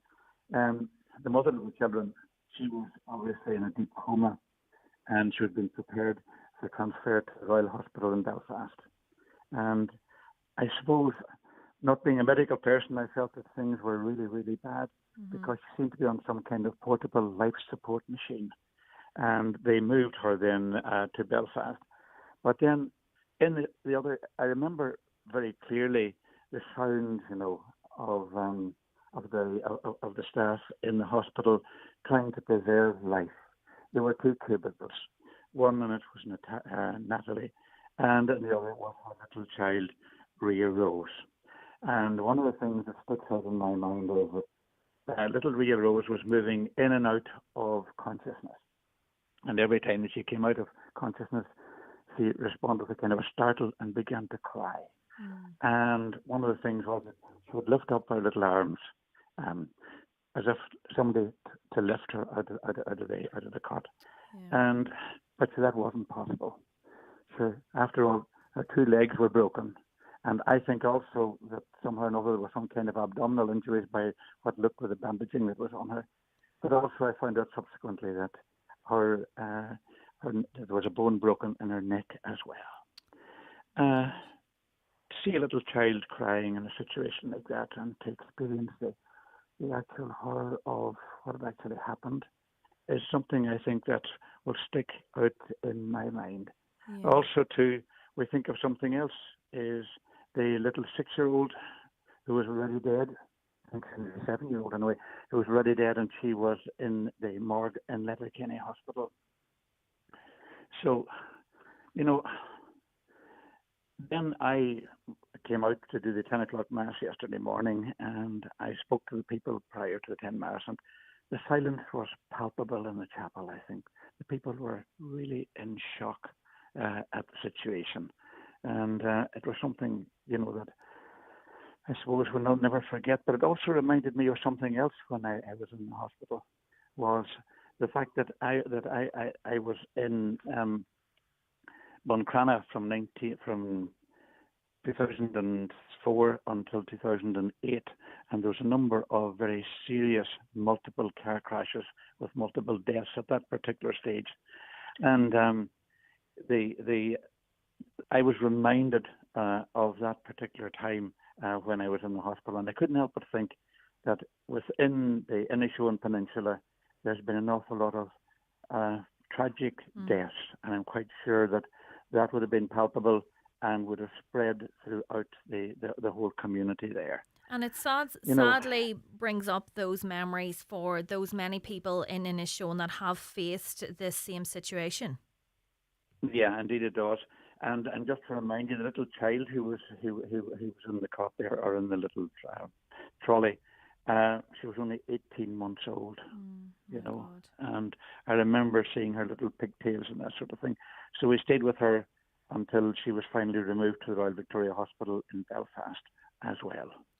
What do we know about the condition of, she's been removed to the Royal Victoria Hospital in Belfast now, and there was also another passenger. Do we know anything about their condition at the moment? Well, as far as I heard, I only heard at the very end of my visit to the hospital when everybody else had gone, actually, that he was in high dependency unit further up in one of the other stories in the hospital. But as far as I know, he's had surgery yesterday and he's recovering now. Yeah. And they were a very well-known family within the local community, and that community will now rally round, and that support will be vital for the family. Mm-hmm. The devastation that there's 4 people injured, 2 people have sadly lost their life, that they will depend so much on that community spirit now. Sure. And the wee 6 or 7-year-old one that died, she was a pupil in the St. Patrick's Girls' School here in Clandonna. And normally speaking, she would have been off at summer camp with her pals and friends and the principal of the school. But as she was off on holiday, she hadn't gone on summer camp. And one of the things also that was touching was the grandmother, Joanne, and she was showing us pictures of the 2 children, taken from some situation. It was really a heartrending scene there that particular night. I can imagine. It is unimaginable, Yeah, by the way, the word has come through as well that, as I said, Natalie has died, of course, but I have been speaking to the funeral directors, and they have been telling me that hopefully this morning that the post-mortem will take place and that the remains will be removed to their home in Churchtown, and the funeral will take place on Sunday in the church in Clandonna at 1 o'clock. Also, the remains of little Ella, who died at the scene, as I said, has been come out to the house last night in Church Road as well. So, a painful scene, a sad scene. Yeah, our thoughts and prayers still remain with the family, and we think about those that are still recovering in hospital. Thank you so much for joining us this morning at this difficult time, Father Con McLaughlin, parish priest of Carndonagh. Thank you. You're very welcome. Thank you, Michelle. Would you like to experience the magic of Riverdance 30, the new generation?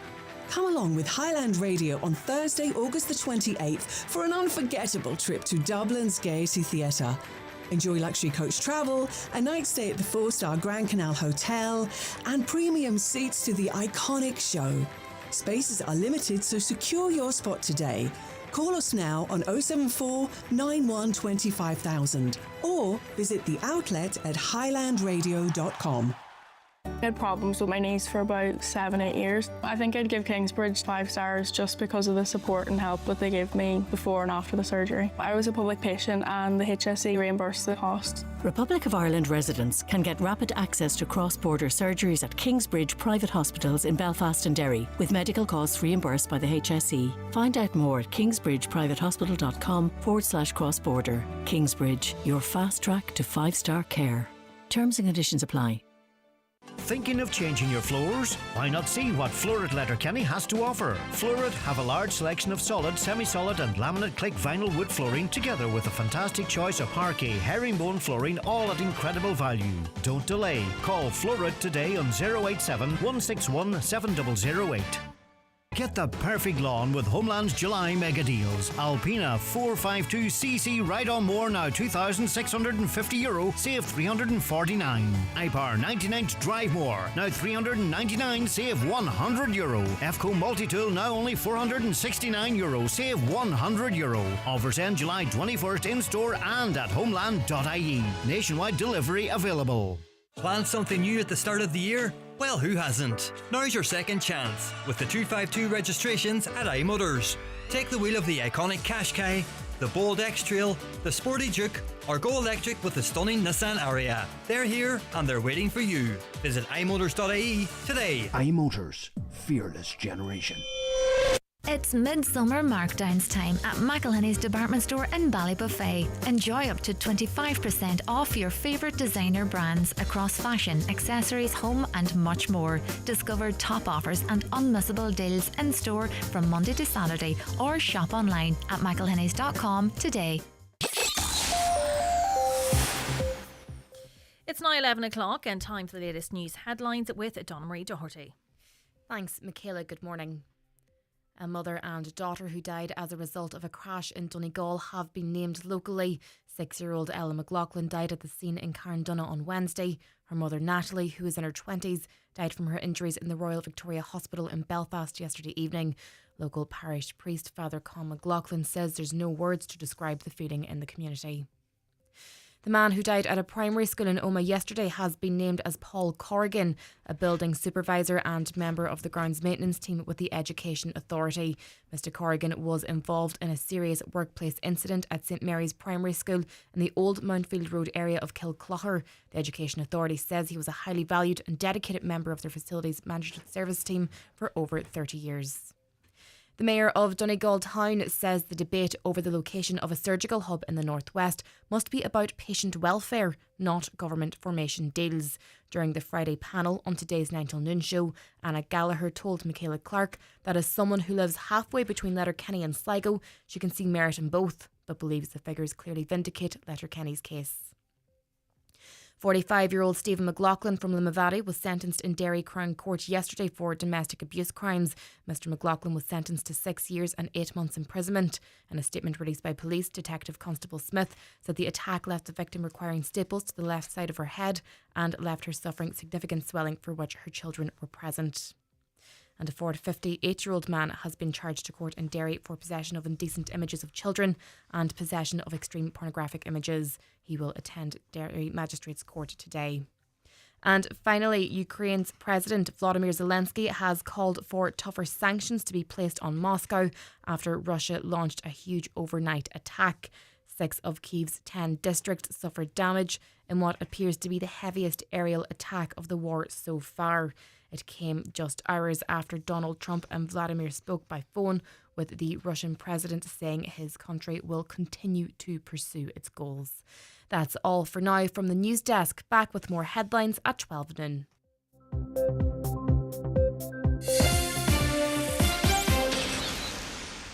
Hey there, looking for car insurance that's simple, fast and comes with a little extra? That's RedClick. You can save an average of €245 when you quote online. Insurance that's easy, insurance that's quick.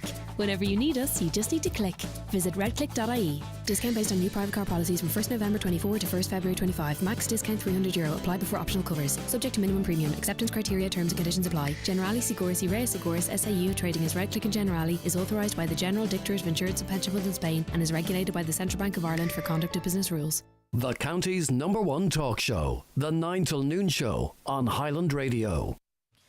Welcome back. It's Michaela Clark in this morning for Greg Hughes. I want to give you a final reminder of our draw today. So we're giving you the chance to win 2 tickets to the Big Highland Summer Bingo Party on Sunday the 2nd of August in Jackson's Hotel Ballybuffet. Join hosts Keith Fletcher and Lee Gooch with Marty Freel on the decks for a night of wild bingo, tropical vibes, big party tunes, daft games and big cash prizes, all in the heart of Ballybuffet, with our top prize of €1,000 up for grabs.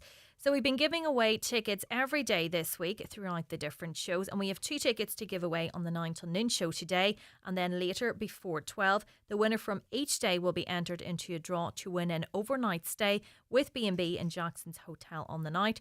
So to be in with a chance of winning, answer this question. What's the bingo call for number 22?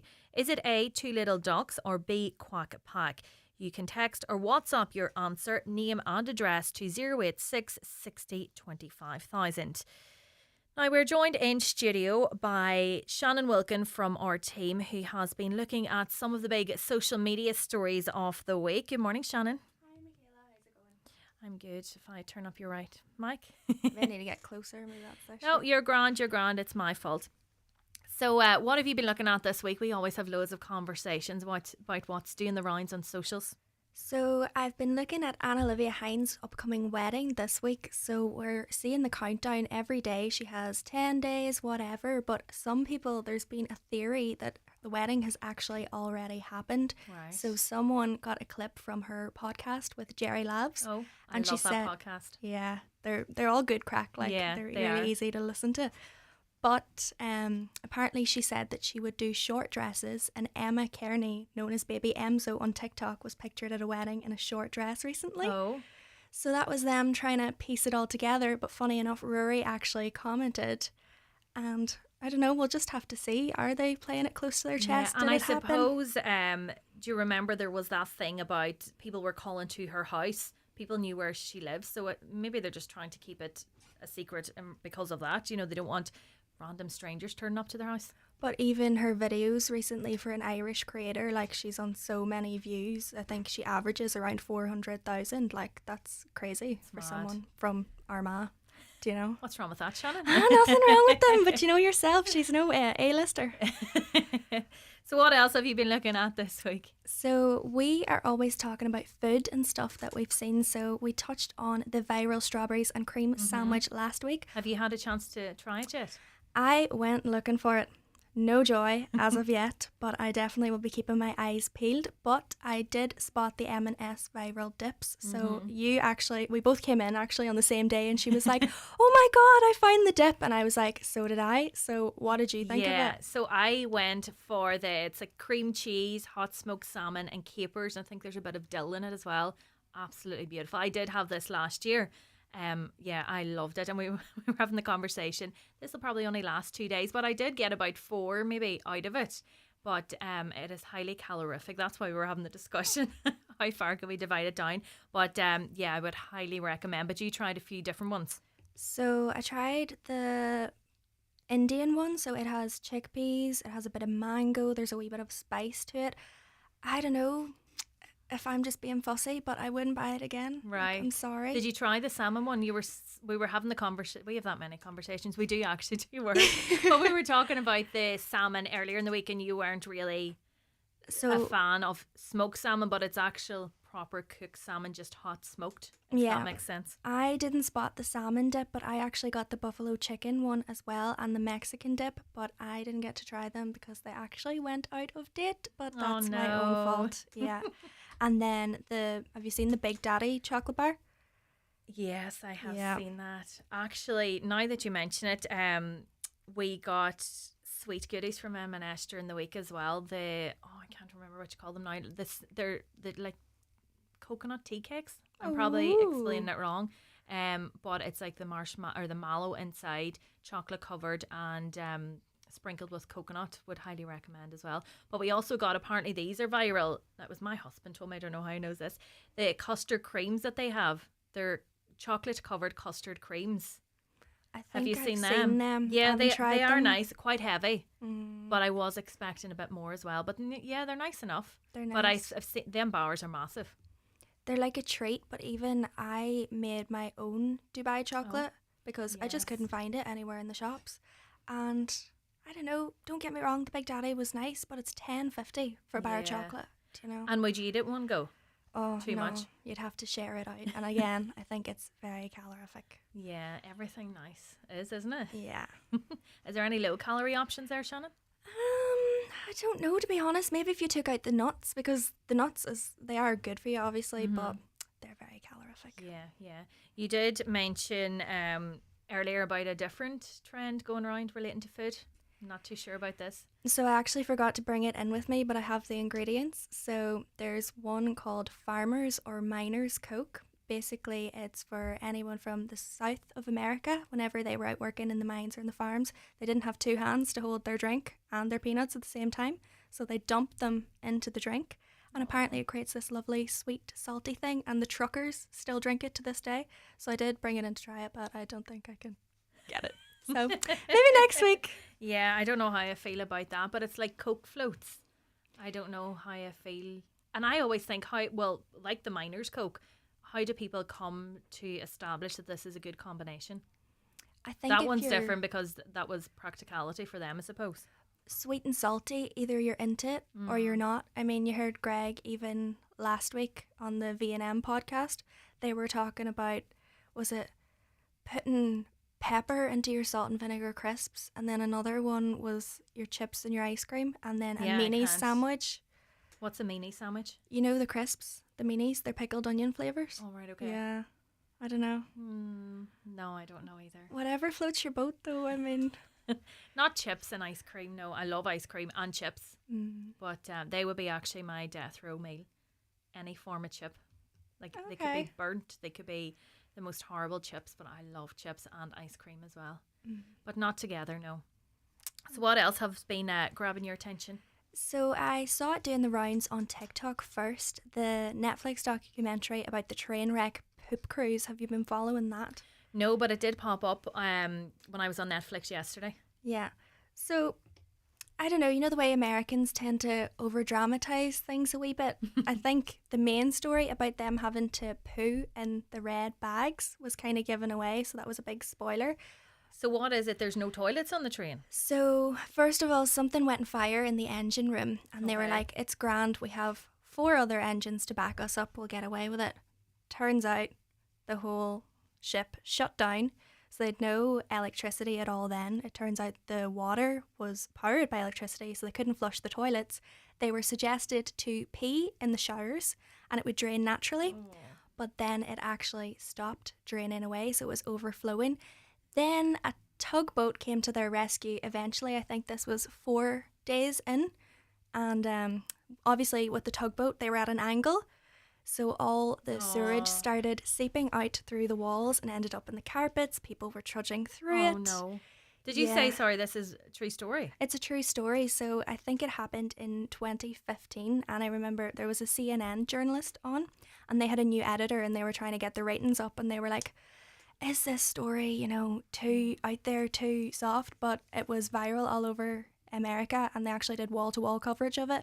People were like ringing in with what their families had said because there was no internet or phone service either. It was just crazy. Yeah, no, it doesn't. I don't know. I might give that one a miss. But speaking of Netflix, I know this is months and months ago, but I just can't get into it. Did you watch the recent season of You? I'm sorry, my attention span is Yeah, I terrible. can't get into this season. I think I maybe did 2 seasons and I was like, okay, this is just too much murder and can't get over it. But my mum watched it and she enjoyed it. Yeah. So, Cause it's kind of nearly become my background watch now. yeah. But there's so much to keep up with it that you're lost in it. And my OCD won't let me just not watch the end. I have to complete it, if you know what I mean. Yeah. See, I'd be happy enough just reading about the ending, instead of 10 hours of watching or whatever. What else have you been looking at this week, Shannon? So you've probably seen the video of the wee Irish granny and her granddaughter eating ice cream. And I don't know, have you ever been in a similar situation yourself? Yeah, my mum, my mum's one of those that be chatting away to everybody, and then all of a sudden I would ask her, who's that you're chatting to? And she says, no idea. But there was this funny story one time. We were at a funeral actually, and this man came along and said hello and whatever, and my mum, I knew by her that she didn't know who he was, and then he actually asked her, do you know who I am? She's like, of course I do. And she had to admit, like, he pushed her that far, she had to admit, I just can't place your face. Whenever I go back to Gardahark, where mum's from, it happened a few times where people be like, oh, hello Roisin, could you tatu? And I just don't feel like I can correct people, so I go, oh, hello. Maybe I shouldn't pretend I'm my mum, I don't know. Yeah, I know, but I do get that all. Not, they don't call me my mum, but they like say you look so like your mum. That's a lovely compliment to your mum. My mum is quite young and she looks quite young, so she's very lucky. Hopefully I get those genes.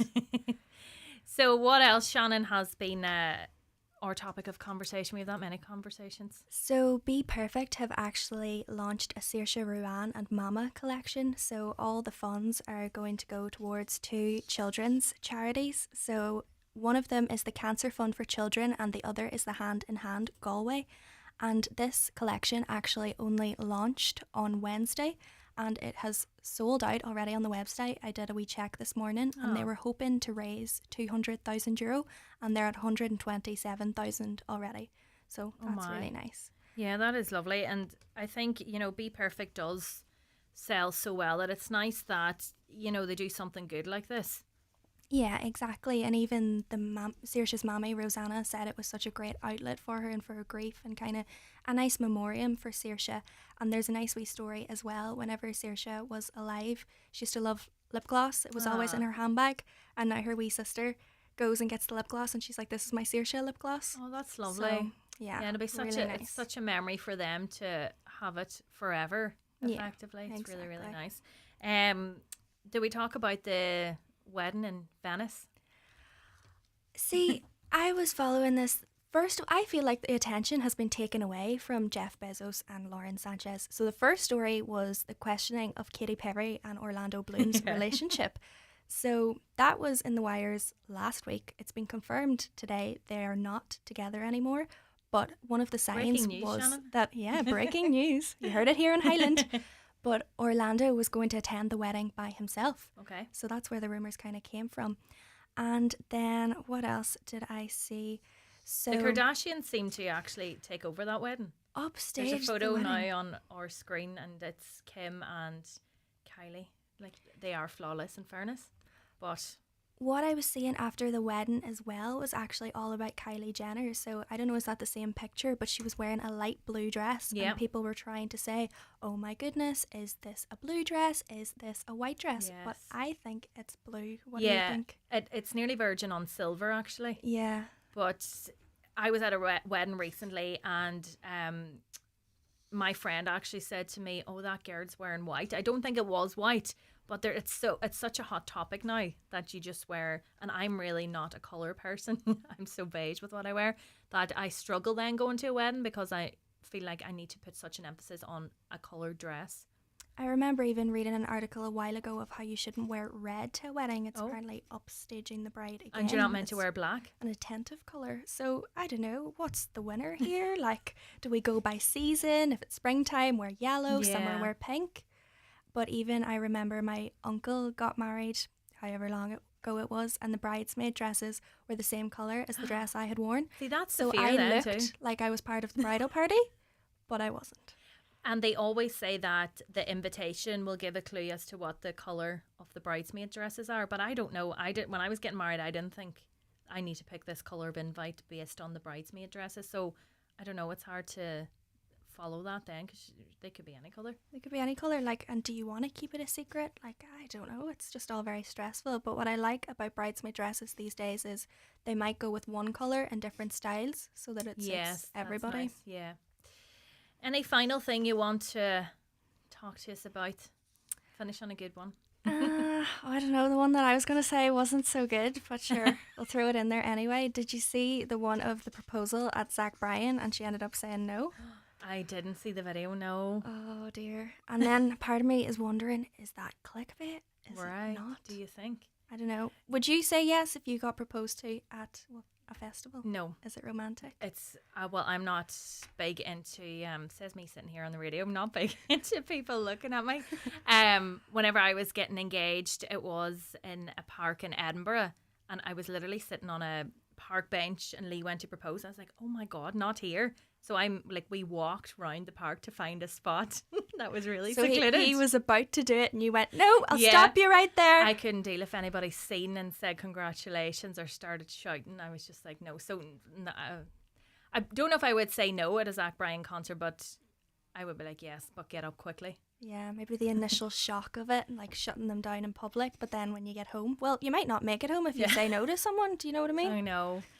What would you? I don't want to put anybody under pressure, but would you say yes? I think I would panic. I'd automatically go no, and then I'd be like, oh wait, no, I meant yes. Sorry. Do you know? Think about it. Yes. Well, Shannon, thank you so much for joining us. Our conversations have made it to air now. Yeah. Hope you've enjoyed and it wasn't too crazy. We'll be back now in a couple of minutes. Eamon Gillespie presents Concert with the Greats on Sunday, July 13th at 3:30 p.m. in Brooklands, starring Alton, Ryan Kennedy, Mike Denver, Brendan Shine and the Showband Show. Tickets are limited. Call 085 8819 101 now. A huge stock clearance marquee sale is now on at McGinley's Furniture in Letterkenny, clearing over €1 million of top quality furniture. Sofas, beds, mattresses, dining sets, occasional furniture and more, all heavily discounted in store and even further reduced in the clearance marquee with up to 70% off. It's from 10 until 6 daily until this Saturday only, and it's first come first served, so don't miss out at McGinley's Furniture, Portlink Business Park, Letterkenny. Fabric World's hot summer sale now on, with fabulous discounts on curtain and upholstery fabric and half price pots in our garden department. Summer sandals and fashion from £10. Crafty deals, 3 fabric pieces for £12. And there's always great euro rates at Fabric World, Maydown, Derry. Clonmany Agricultural Show Monster Draw. €100,000 in prizes. First prize, a Valtra tractor or a Skoda Kodiaq car. Second prize, a Can-Am Outlander 500cc quad or €10,000. Plus 8 other cash prizes. Tickets now available online at clonmanyshow.com or via any committee member. Looking for your next big career move? Come along to the TCS Careers Evening at the Tata Consultancy Services Global Delivery Centre, Letterkenny Business and Technology Park, Wednesday 9th of July from 3 till 7 p.m. Meet the team, explore exciting roles and discover where a career at TCS could take you. Visit tcscareers.ie for current opportunities. That's tcscareers.ie. Milford Tiles, Milford Retail Park. Tiles, bathware and wood flooring. The best quality and value in the Northwest. Fully stocked and ready to go. Fitters and delivery available. 10% off for mica affected customers. Don't forget to ask about our 5-day bathroom fit out. Call Milford Tiles on 083 091 0707. Highland Radio Time Checks brought to you by EirGrid, the operator and developer of Ireland's electricity grid. EirGrid, powering up communities, powering up Ireland. The time is... The time is now 21 minutes past 11 and I'm delighted to be joined in studio by Mark Black, the Festival Director for Letterkenny Blues and Roots Festival and the DVK Project. Good morning to you both. Good morning. How are you? I keep forgetting to put up people's microphones. This is not going well at all. So Mark, talk to me about the festival. It's now in its 5th year. There's people flying in from all over the world. There is indeed people flying in from all over the world if we have enough accommodation in Letterkenny to cope with them all. It's great. 5th year. We started back just before the kind of COVID lockdown in 2019. We had a little bit of break for a few years, but yeah, we've been running running for 5 years now, and it's getting great, bigger every year. So it's getting. That's great, because I'm sure whenever you had this idea, I suppose you don't know until you run it the first year to see how it goes, and then kind of the first year, you know, you can't really take that much away from it. You have to keep going, and that's great to see it building now. It is. The first couple of years are kind of tough to get off the ground. We had I was kind of I was hired in by a few people who had the idea at the beginning, and we had a nice little committee going at the beginning with and including an old friend of ours, Dermot Donoghue, who sadly passed away a few years ago, who was on the committee. But everybody's really receptive of it. All the venue owners and stuff were really excited about it, to have it going, and every year it comes around, they're always really excited about the weekend. There's a lot of music on and a lot of events, and I have to say, on behalf of the committee and all the people running the festival, thanks to all the venue owners for taking such a good chance on it and putting on such a great amount of music over the weekend. It makes for a great atmosphere. Yeah, absolutely. And Davey, you'll be busy this weekend, no doubt. I am, yes. What is it? 4 in total, I think, Mark, wasn't it? A solo and three with the band as well. So it's great. It's a great buzz around the town. It's fantastic. I can't believe it's 5 years. 5 years, yeah. 5 years. We had a couple of breaks there. That's true, but you can see it getting bigger every year. That's brilliant. You definitely can. Yeah. And the people coming into town, brilliant. And it's great, and we're very lucky to have artists like Davey that are we're kind of claim him as local. He's local enough. He's just over the.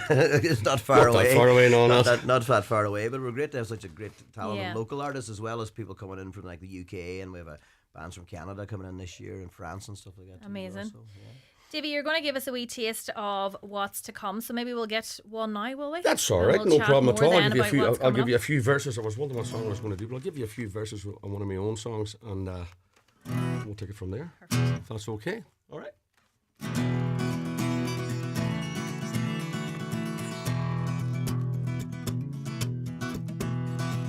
Well, this here is my hometown. Everybody here knows my name. I've been gone a little while, but now I'm back home again. Well, I lost some good friends, and I made quite a few along the way. And it don't bother me, I'll still live to face another day. Keep on walking the road you chose. Stop to look behind. You're only as strong as your heart is. People can be cruel sometimes. Dreams don't come from these people. They come from deep within. It's funny how you get there. Funny how you get there in the end. It's funny how you get there. Funny how you get there in the end. Everybody's got the problems. No one in this world is trouble-free. Take it with a pinch of salt. Heck, that's just my philosophy. No matter how bad things seem, you'll find that you've always got a friend. Things are at the darkest, you know you'll make it in the end. Keep on walking the road you chose. Don't stop to look behind. You're only as strong as your heart is. People can be cruel sometimes. Dreams don't come from these people. They come from deep within. It's funny how you get there. Funny how you get there in the end. It's funny how you get there. Funny how you get there in the end. It's funny how you get there. Funny how you get there in the end. That was brilliant. Woo! So good. That's actually a lovely song. Oh, thank you very much. Yeah, and I'm very. That's ancient. Wrote that song years ago. It's lovely, but I'm very much, whatever's meant for you, and that's kind of it. Even if you're going through, well, that's what I got from the song, going through something tough, that you'll get there in the end. You'll get there, and that's exactly that was a lovely what song. I meant to come across as. Thank you. Yeah, well, you've made Thanks for some noticing that. Thank you. signed up now. So, Mark, back to yourself. Some of the artists, we have local artists, you know, we have Davy, we have Maria McCormick. There's loads of local talent as well, but there's a treat then for everybody to see these international artists as well. There is, yeah, and as I say, the program's get a packed full, Michaela. So yes, it's. I think with every festival, it's good to kind of make sure that you highlight all the real local talent you have, you know, and the names coming from outside of the county and outside are great. They're great for the festival. They make it look really good, and they bring a lot of excitement to it, you know, for people to see that they haven't seen before. But we have a huge wealth of and a huge pool of local talent. It's fantastic. And like the events start all day. There's some stuff out on the main street for people to see on Saturday, starting from like 12 o'clock, and it runs all through the afternoon. Hopefully the rain will keep away a little bit, but most of it's kind of undercover anyway, or some of it's kind of undercover, so you'll not, even if you have an umbrella, you'll be all right. You'll be okay. You will, absolutely. It stops at your skin. Everybody tells me when I'm like, it's raining outside. It stops at your skin. I haven't heard that one before. Very good, yeah. But yeah, even just looking at the programme here, you know, it has the map, so it shows, you know, everything's within walking distance. Somebody goes to one spot, there might be somebody somewhere else. It's only a couple of minutes walk. Yeah, that's it. And the way the festival's normally scheduled is that you can see a little bit of everybody if you spend some time and you can check out the different. And you should be able to walk to most places. All right, there's not, you know, within a few minutes. It's not, you can skip between venues and catch as much on as possible. It's a kind of a packed enough program. We have over 70 gigs on over the weekend, so there's a lot of stuff on. And if you miss a band in one particular place, you may catch them later on the next day, or the next, or you may catch them later in the evening. They may be doing a couple of gigs in the daytime type thing. So yeah, and Davey, I suppose as a performer yourself, is there a great atmosphere then? You know, all these artists coming together. It is, because for a few reasons, the town is filled with people for the music lovers in general. They just love being there, listening to music.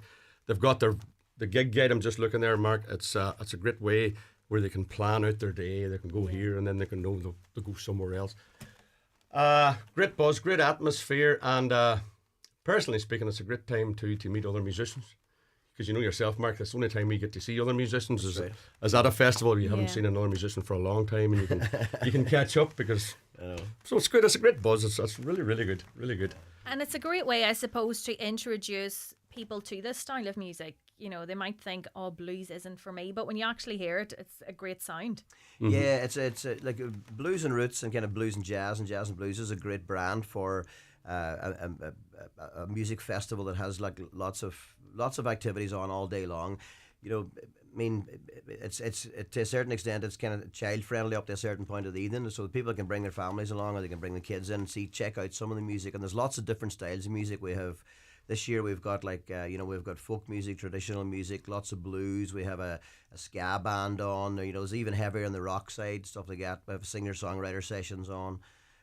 So it like, you know, there's a great mix of everything. You know, bits, you know, lovely jazz gigs, that type of thing, and as I say, even like. People do a lot of their own music, like singer-songwriter style stuff as well too. Yeah, so. Brilliant. And some of those that you can listen to over the weekend, we have the Whiskey Flyers, Lot 49, the Johnny Max Blues Band, Mr. Castle Band, Neve Strong Band. We have the DVK Project, which you heard from. We have Jack McHale and Banshee, and there's so much more.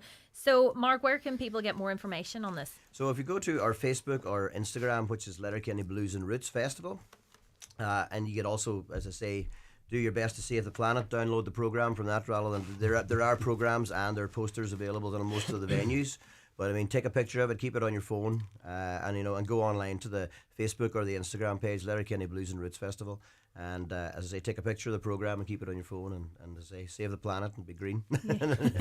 Yeah, it is really jam packed. So well done on getting that lineup. It is brilliant. Davey, you're going to sing us out with one, are you? Another one, okay. No pressure. Yeah, well. Busy weekend, trying to save the voice, but I'll do one more. No, it's okay. There's another one, Dave. I'll do a wee quick bluesy one for you, so.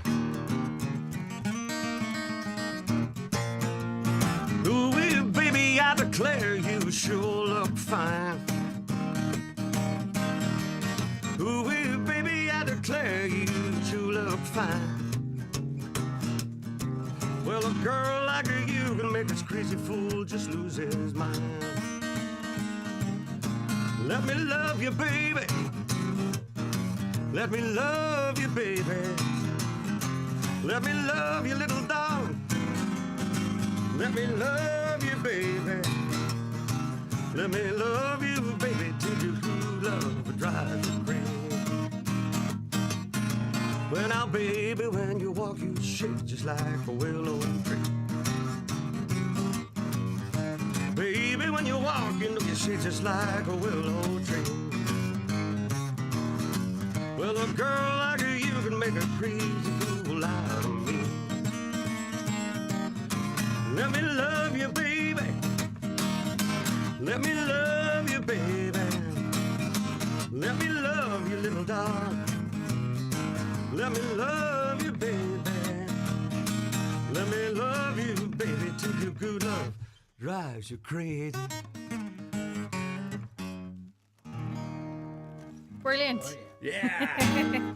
Great. Thank you so much for calling up, both of you, and good luck problem. with the weekend. It's no doubt going to be a brilliant event. So we'll be back just after this short break. Thanks, Miguel. Thank you.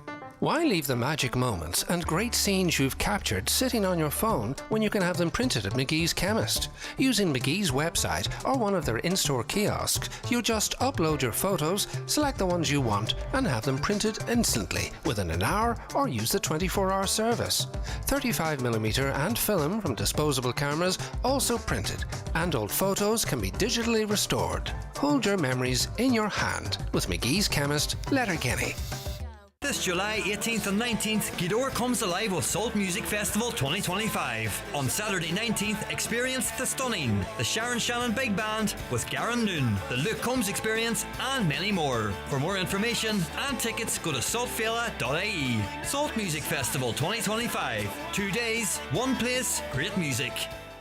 75 years ago, SEAT set out on a journey to create cars that move people in every sense. From the iconic Ibiza and Leon to the family-friendly Arona and Ateca SUVs, designed with style and practicality for those who expect more. Now to celebrate, you can avail of exclusive offers across the SEAT range at our 252 sales event this June. Find out more at your local SEAT retailer or visit seat.ie.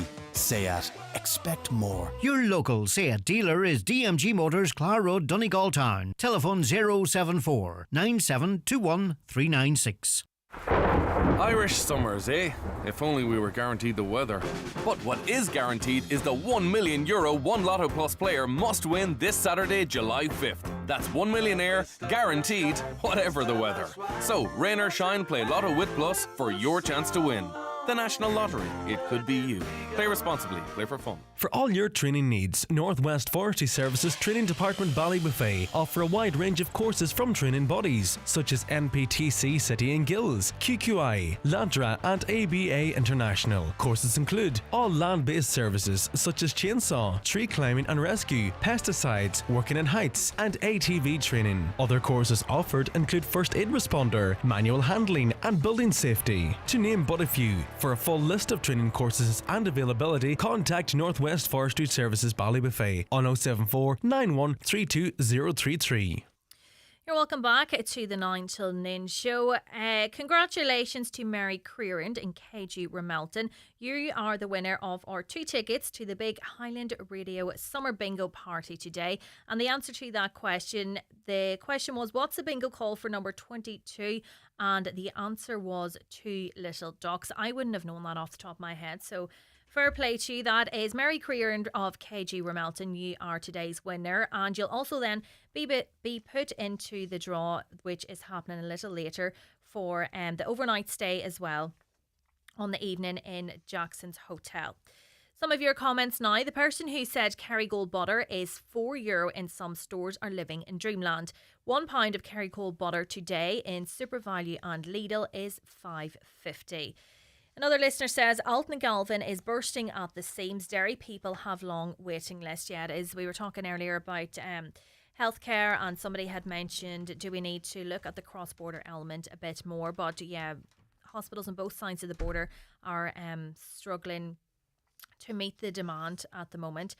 In Ireland, if you're a middle earner or self-employed, you're the poorest member of society. No help getting housing or accommodation. Computers that say no because you can't provide adequate information when self-employed, and a government that is squeezing every bit of tax out of this group to pay for the ones who won't work and they benefit tourists we now have in this country. The hard-working Irish people are now seen as a cash cow for a greedy, out-of-touch government who are under the thumb of Ursula and co. The EU has done Ireland far more harm than the British ever did when we were under British rule. We have no fishing and no farming. We should be going independent. Those who died for the freedom of Ireland would be turning in their graves. The EU have ruined this country, according to that listener. Another says Irish government discrimination against their own people while Ukrainians, they say, get free education. It's the overall living cost of accommodation, food, transport that is impacting the total cost of college for families. We were discussing earlier this €1,000 hike in student fees, and the government had promised that they were actually going to reduce student fees, but they're now facing the €1,000 hike. They were originally €3,000, then the government, as a cost of living measure, cut them by €1,000, but that's now being reinstated. And this listener is saying when you take the cost of accommodation, food, transport into account, it's a huge financial burden. If you're sending someone to college, if you're going to support them, or indeed if they're paying their own way, it's a huge undertaking. College education should be free as opposed to a business, is the view of another listener. And write policy on the back of a matchbox. It shall come back to bite you. Donegal shall get a hub or major protest regardless of the lack of voting. People really need to ask questions. Take a look at the real lack of policy cost us are real. Some of the same people are now sitting around the table to rectify it. Wasting your time voting our local politicians. They are all in it for themselves and not the greater good of Donegal. With our services, another listener says, so depleted, why are we still receiving the most immigrants while we cannot cope with our own population? Just want to mention there is a jumble sale in aid of TJ's Wish to Walk. That's taking place the 5th and 6th of July. That is tomorrow and Sunday. Doors open at 12 at St Patrick's Hall, Drumkeen. Tea, coffee and refreshments will be available on the day. So that is a jumble sale in aid of TJ's Wish to Walk tomorrow and Sunday at St Patrick's Hall in Drumkeen. I'm joined now on the show by John Joe McGinley, who is the founder of AutismDad.ie. Good morning to you, John Joe. Good morning, Michaela, and good morning to all your listeners, and thank you for having me on. Not at all. It's actually such an important issue, this. So you've been discussing when an autistic child turns 18, the challenges for parents and the child. So from a parent yourself, what does that look like for you? Well, see, it is an important time because this is a time when a lot of our children on the autism spectrum, and then children with additional needs, are leaving school, and it then becomes a major cliff edge for them. You know, when our children are 18, you know, a lot of them are still emotionally children, and they're so used to having the support that's given to them from people like the Child Disability Network teams, and also, especially with autism, there's a lot of anxiety, so they get the support from CAMS, the Child Mental Health Service. But when that child turns 18, society in Ireland at the moment flips a switch. They're expected to make adult decisions, manage their appointments, sign legal forms, and be responsible for their future. But the most importantly, all that support that they've had throughout their developmental years is now switched off, and they have to go into the minefield, which is the public health service. And as we know, there are so many challenges there. And whilst a lot of children are leaving school, a lot of children with autism and additional needs stay on to 18, 19. And so that whilst they're still at school, that support that they were so used to out with the school environment is now taken away. And that's going to have a lot of challenges for children and for parents. One of the key things for those that do leave school is going to be that loneliness and isolation. For many, the school has become their support network. It's where their friends are, it's where they feel comfortable, it's where they feel less anxious. And as that relationship ends, then they have to make their way into the world. There's also, again, sadly, despite so many campaigns to raise autism awareness and autism acceptance, there are a lot of obstacles and barriers still in the employment system that deny our children on the autism spectrum probably a fair chance at employment. And again, and when it comes what to is that main thing that you would fear once your child turns 18? Is it the support, or is it them going out into the community? But obviously they come actually hand in hand, because that support isn't there for them in the community. I think there's two key things. The first one exactly is the reduction in the support. Now, I know the support is limited in the child development network teams, but it has still been very useful for both my children and for many parents. And as we go into the cliff edge of the public health service, that has so many challenges that we're all well aware of, and the waiting lists are phenomenal. But not only that, after years of navigating, which is a complex system in Ireland for child support, you're now going to have to navigate an even more complex support for adult services. Now, a lot of parents aren't aware of what the services are, and that's why it's fundamentally important that if any parent has a child who's approaching 18, that they sit down with the Child Disability Network teams and all the current care providers to get a transition report produced for them, which not only identifies the key needs of their child, but can also signpost them to the areas that they can actually seek support in the future. But another thing, do you think this would be helpful then if they are going into employment, if they have this and they can show that, where you mentioned there, the needs that are identified, do you think that would be helpful for employers as well? Vitally important for employers, but a key thing that parents also have to be aware of as well. When our child turns 18, they're looked upon as, and they are considered legally as adults. A lot of children with additional needs, and especially autism, it's the parents that drive taking the child to that support. It's about, yes, I know there's something not up with you. I'm going to go and get the support for you. The anxiety is rising. I want to try and get an appointment for you. Mm-hmm. When somebody turns 18, if they don't want an appointment, there is no legal way that you can force in the moment your child to do that. So that's why it's fundamentally important as well for parents to sit down and think about how they're going to make or help their child make those medical, educational, or financial decisions. It might even be as so much as to actually sit down with a solicitor and talk about gardenership or other alternatives. Because so that gardenership, sorry for interrupting you, John Joe, but that garden, I can't get the word, the guardianship.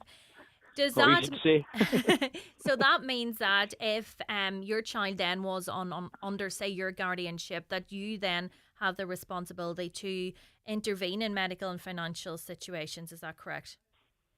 Yes, but and that becomes fundamentally important because you know yourself, a lot of people, they can't recognise their own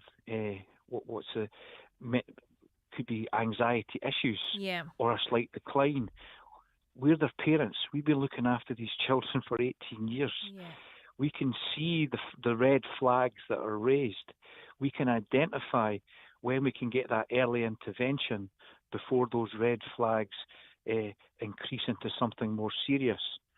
And again, that's why it's important. If somebody refuses and you don't have that legal right to actually make them and attend that appointment, and that's a lot of worry for parents when it comes to that 18-year-old cliff edge.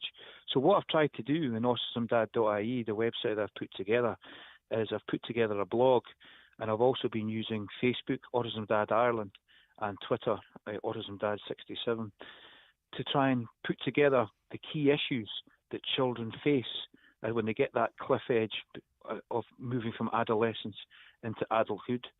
Also, the key issues that parents have to be aware of as well, because we have to realise that they do want to make their own way in the world, and sometimes it's difficult because we've been so used to looking after them for so long and worrying about them that we do have to give them the chance to develop in educational and social situations to make their own path in the world, and also to try and identify the key steps that people can take. Try create a plan with your child. If you have to sit down with a solicitor, do it now. But most importantly, the key thing has to be is to sit down with all the people that are interacting with your child at the moment, be it the CDNT, be it CAMS, be it occupational therapy, anybody that's providing any support, and get that transitional plan written down in paper that you've got, that you can take to the public health system, where you're trying to get the support you require for your child as they move into adulthood. Because let's face it, when our child is just before they're 18, they still have the same needs, be it dietary, be it anxiety. It doesn't just change on that birthday. It doesn't change on that birthday, but the thing that does change on that birthday is the support that they've been so used to for so long is taken away, and they're put into the wider system, which we all know has so many severe challenges, and also which becomes a minefield of new learning for both parents and children. And one of those items that you identified in your blog relating to parents and what they need to consider when their child's turning 18 is this balancing of independence and safety. And that's what we've been touching on. But it is given that child, they look, I'm sure, like any child towards 18, and, people when they turn 18, they have this independence. So it is given them that experience as well. But it's just balancing the two. It's balancing the two and making sure that sometimes it becomes a light touch. You have to let them spread their wings, but you have to be aware of any new support mechanisms that are there if any issues develop. There's places like Jigsaw and Letterkenny that offer fantastic resources for young adolescents and young people, but a lot of parents aren't aware of these resources. So yes, we want them to develop as much as we possibly can, be it through education, be it through employment, and especially through social settings. But it's important for parents to be aware of what are the new resources that are available to try and help their children if there are any issues. And they could be as simple as dietary to more complex as anxiety and mental health issues. If you're used to dealing with CAMS, that's fantastic, but now that resource is taken away. So you have to make sure before they're 18 what would be the alternative to the resources that you currently use if there are any issues with your child in the future. And what do you think could be done by, say, the HSE, by, the service CAMS and, even policies by the government that could help this transition? I think the most important thing is twofold. Firstly, if a child is still in school, and a lot of our children are going to be in the 5th and 6th year beyond 18, they should be still looked after by the child support systems because they're used to dealing with the educational setting. I know a lot of the resources actually happen in the school, so I don't think there'd be any real reason why that should be taken away. But then the wider issue is once they become into adulthood, is there has to be more resources put in Ireland towards mental health services. You go out throughout the country, be it from under 18 or over 18, it's a maze and it's an under-supported maze. It's fundamentally important that for a society that claims to have so much wealth, and so much corporation tax coming in, they announced that 2 days ago, that we actually look after the most vulnerable in our society. And that's where mental health needs to be given a greater focus in Ireland at the moment, because currently the situation is such that the resources are nowhere near where it's required to support not only our children as they go over 18, but adults of any age in the future. Yeah. And do you think, John Joe, that society is evolving enough for people who have autism going out into that world post-18? I think it's improved a lot, and I think there's so many wonderful organisations out there that are promoting not only, I hate the word autism awareness, but it's more about autism acceptance and inclusion, but there's a lot more to be done. And I think it's vitally important that there's not the lip service. There's far too much lip service in government towards support. You have things like for instance, the carer support limits have been increased, but to balance that, what's happening is that carers are now under more reviews than ever before, and these are the people that are saving the state billions, not millions, but billions. So on one hand, they say they're trying to improve the carer system, but on the second hand, they are hounding carers for every single euro that they've managed to save. And also there has to be a greater focus at Cabinet, not only on mental health, but in the wider health scenario, to ensure that as our children transition, the support services are there, because sadly what's happening is they're just going into a black hole, a maze of under-resourced, under-supported mental health services.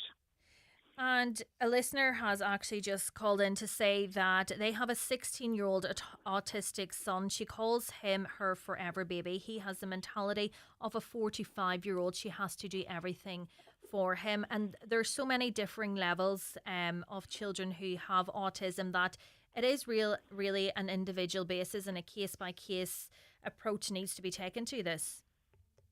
Oh, yes. And I can identify there, because there's a wonderful phrase that is so true, that if you've met one child with autism, you've met one child with autism, because the spectrum is so wide. And that's why it's so fundamentally important, and I've said in my blog, that parents, even if they're under 18, regardless, you have to have a plan of support. That's where you identify the key needs of your child, the key resources that child needs. Now, you'll probably have to fight tooth and nail, and it won't be easy, but you have to do it to get that support, because the support is very, very limited. When the support comes, it's fabulous, because the practitioners are excellent, but there's not enough of them. And that's why, as well, when it comes to the child going to 18, you need to sit down with every one of those practitioners, be it the dietitian, be it the occupational therapist, the school, the Child Disability Network team, and CAMS, or anybody else who's involved in the care of that child, to make sure that a transition plan has been produced. That transition plan then becomes your template for the parent to once again, sadly, start the fight to get the resources for their child. Because one thing you learn as a parent with a child on the autism spectrum is you never stop fighting. Because every single day you're fighting for your child, be it regardless of how old they are. Because sadly, if we don't fight for them, nobody else will. Yeah. John Joe McGinley, founder of autismdad.ie. It's a very important conversation. Thank you so much for joining me this morning. And if you need any more information, John Joe has a great blog on autismdad.ie where you can find out more information. And we'll be back again shortly. This week only, get a free upgrade to Loganair's Fly Flex fare. Enjoy a larger 23 kilo hold luggage allowance, increased change flexibility, and collect more Avios, all at no extra cost. T's and C's and exclusions apply. Book by 9th July, travel from 1st August. Booking changes may incur additional fees. Book today at loganair.co.uk.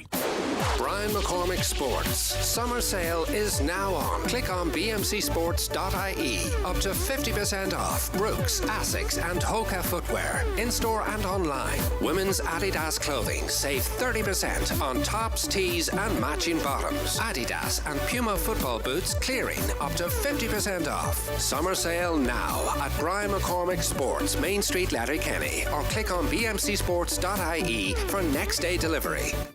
At Restex Beds, we are celebrating 50 incredible years in business. And we are introducing our brand new Glenveigh mattress, comfort that's as legendary as our half-century legacy. Experience 50 years of bedding excellence at Restex Beds, Mountaintop, Letterkenny. Restex Beds, leave the rest to us.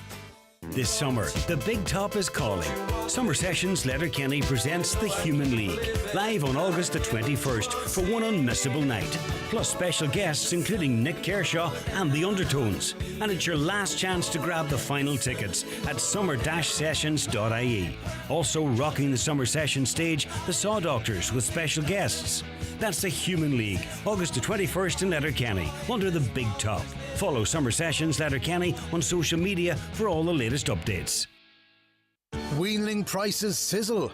In this week's Irish Farmers Journal, find out why exporters are driving weanling prices up by €700 a head. Department ramps up preparations for blue tongue outbreak. State on a land buying spree. Future calf exports at risk. Loss of derogation could cost close to €300 million. A 1,000-acre farm hits the market. Plus your chance to win a Husqvarna mower worth €30,000. All inside this week's Irish Farmers Journal. Highland Radio weather updates with McElhenny's. Find all your summer essentials from fashion and accessories to beauty and homeware at McElhenny's. Explore more in-store or shop online at mcelhennys.com today. Today's weather will become rather windy with a moderate to fresh, occasionally strong and gusty southwesterly wind. It will be mostly cloudy with outbreaks of rain or drizzle and highest temperatures of 14 to 16 degrees. We announced earlier that Mary Crean from KG is the winner of today's 2 tickets to the big Highland Summer Bingo Party, and she was then put into the draw with our previous winners this week to win 2 tickets. As well, they've already won the 2 tickets, but to also win an overnight stay with B&B in Jackson's Hotel on the night of the Summer Bingo Party. So congratulations to Tom McMenamin. You are our overall winner. You won on Tuesday. So congratulations. You have the 2 tickets plus an overnight stay and B&B in Jackson's Hotel on the night. That's where we have to leave it on the 9 till noon show this morning. Thanks so much to Caroline Orr and Shannon Wilkin for all their help this week. John Breslin is up next. He will be broadcasting live on Around the Northwest from Watson Hire in Letterkenny as part of their 20th anniversary celebrations. You can call in for live demos, discounts, a barbecue, and the Anglo-Celt Cup will also be there to take photos with. So anniversary celebrations will be continuing there until 6 o'clock this evening. That's all for now. Good morning. Who the hell are you? Get ready, Donegal. Highland Radio is throwing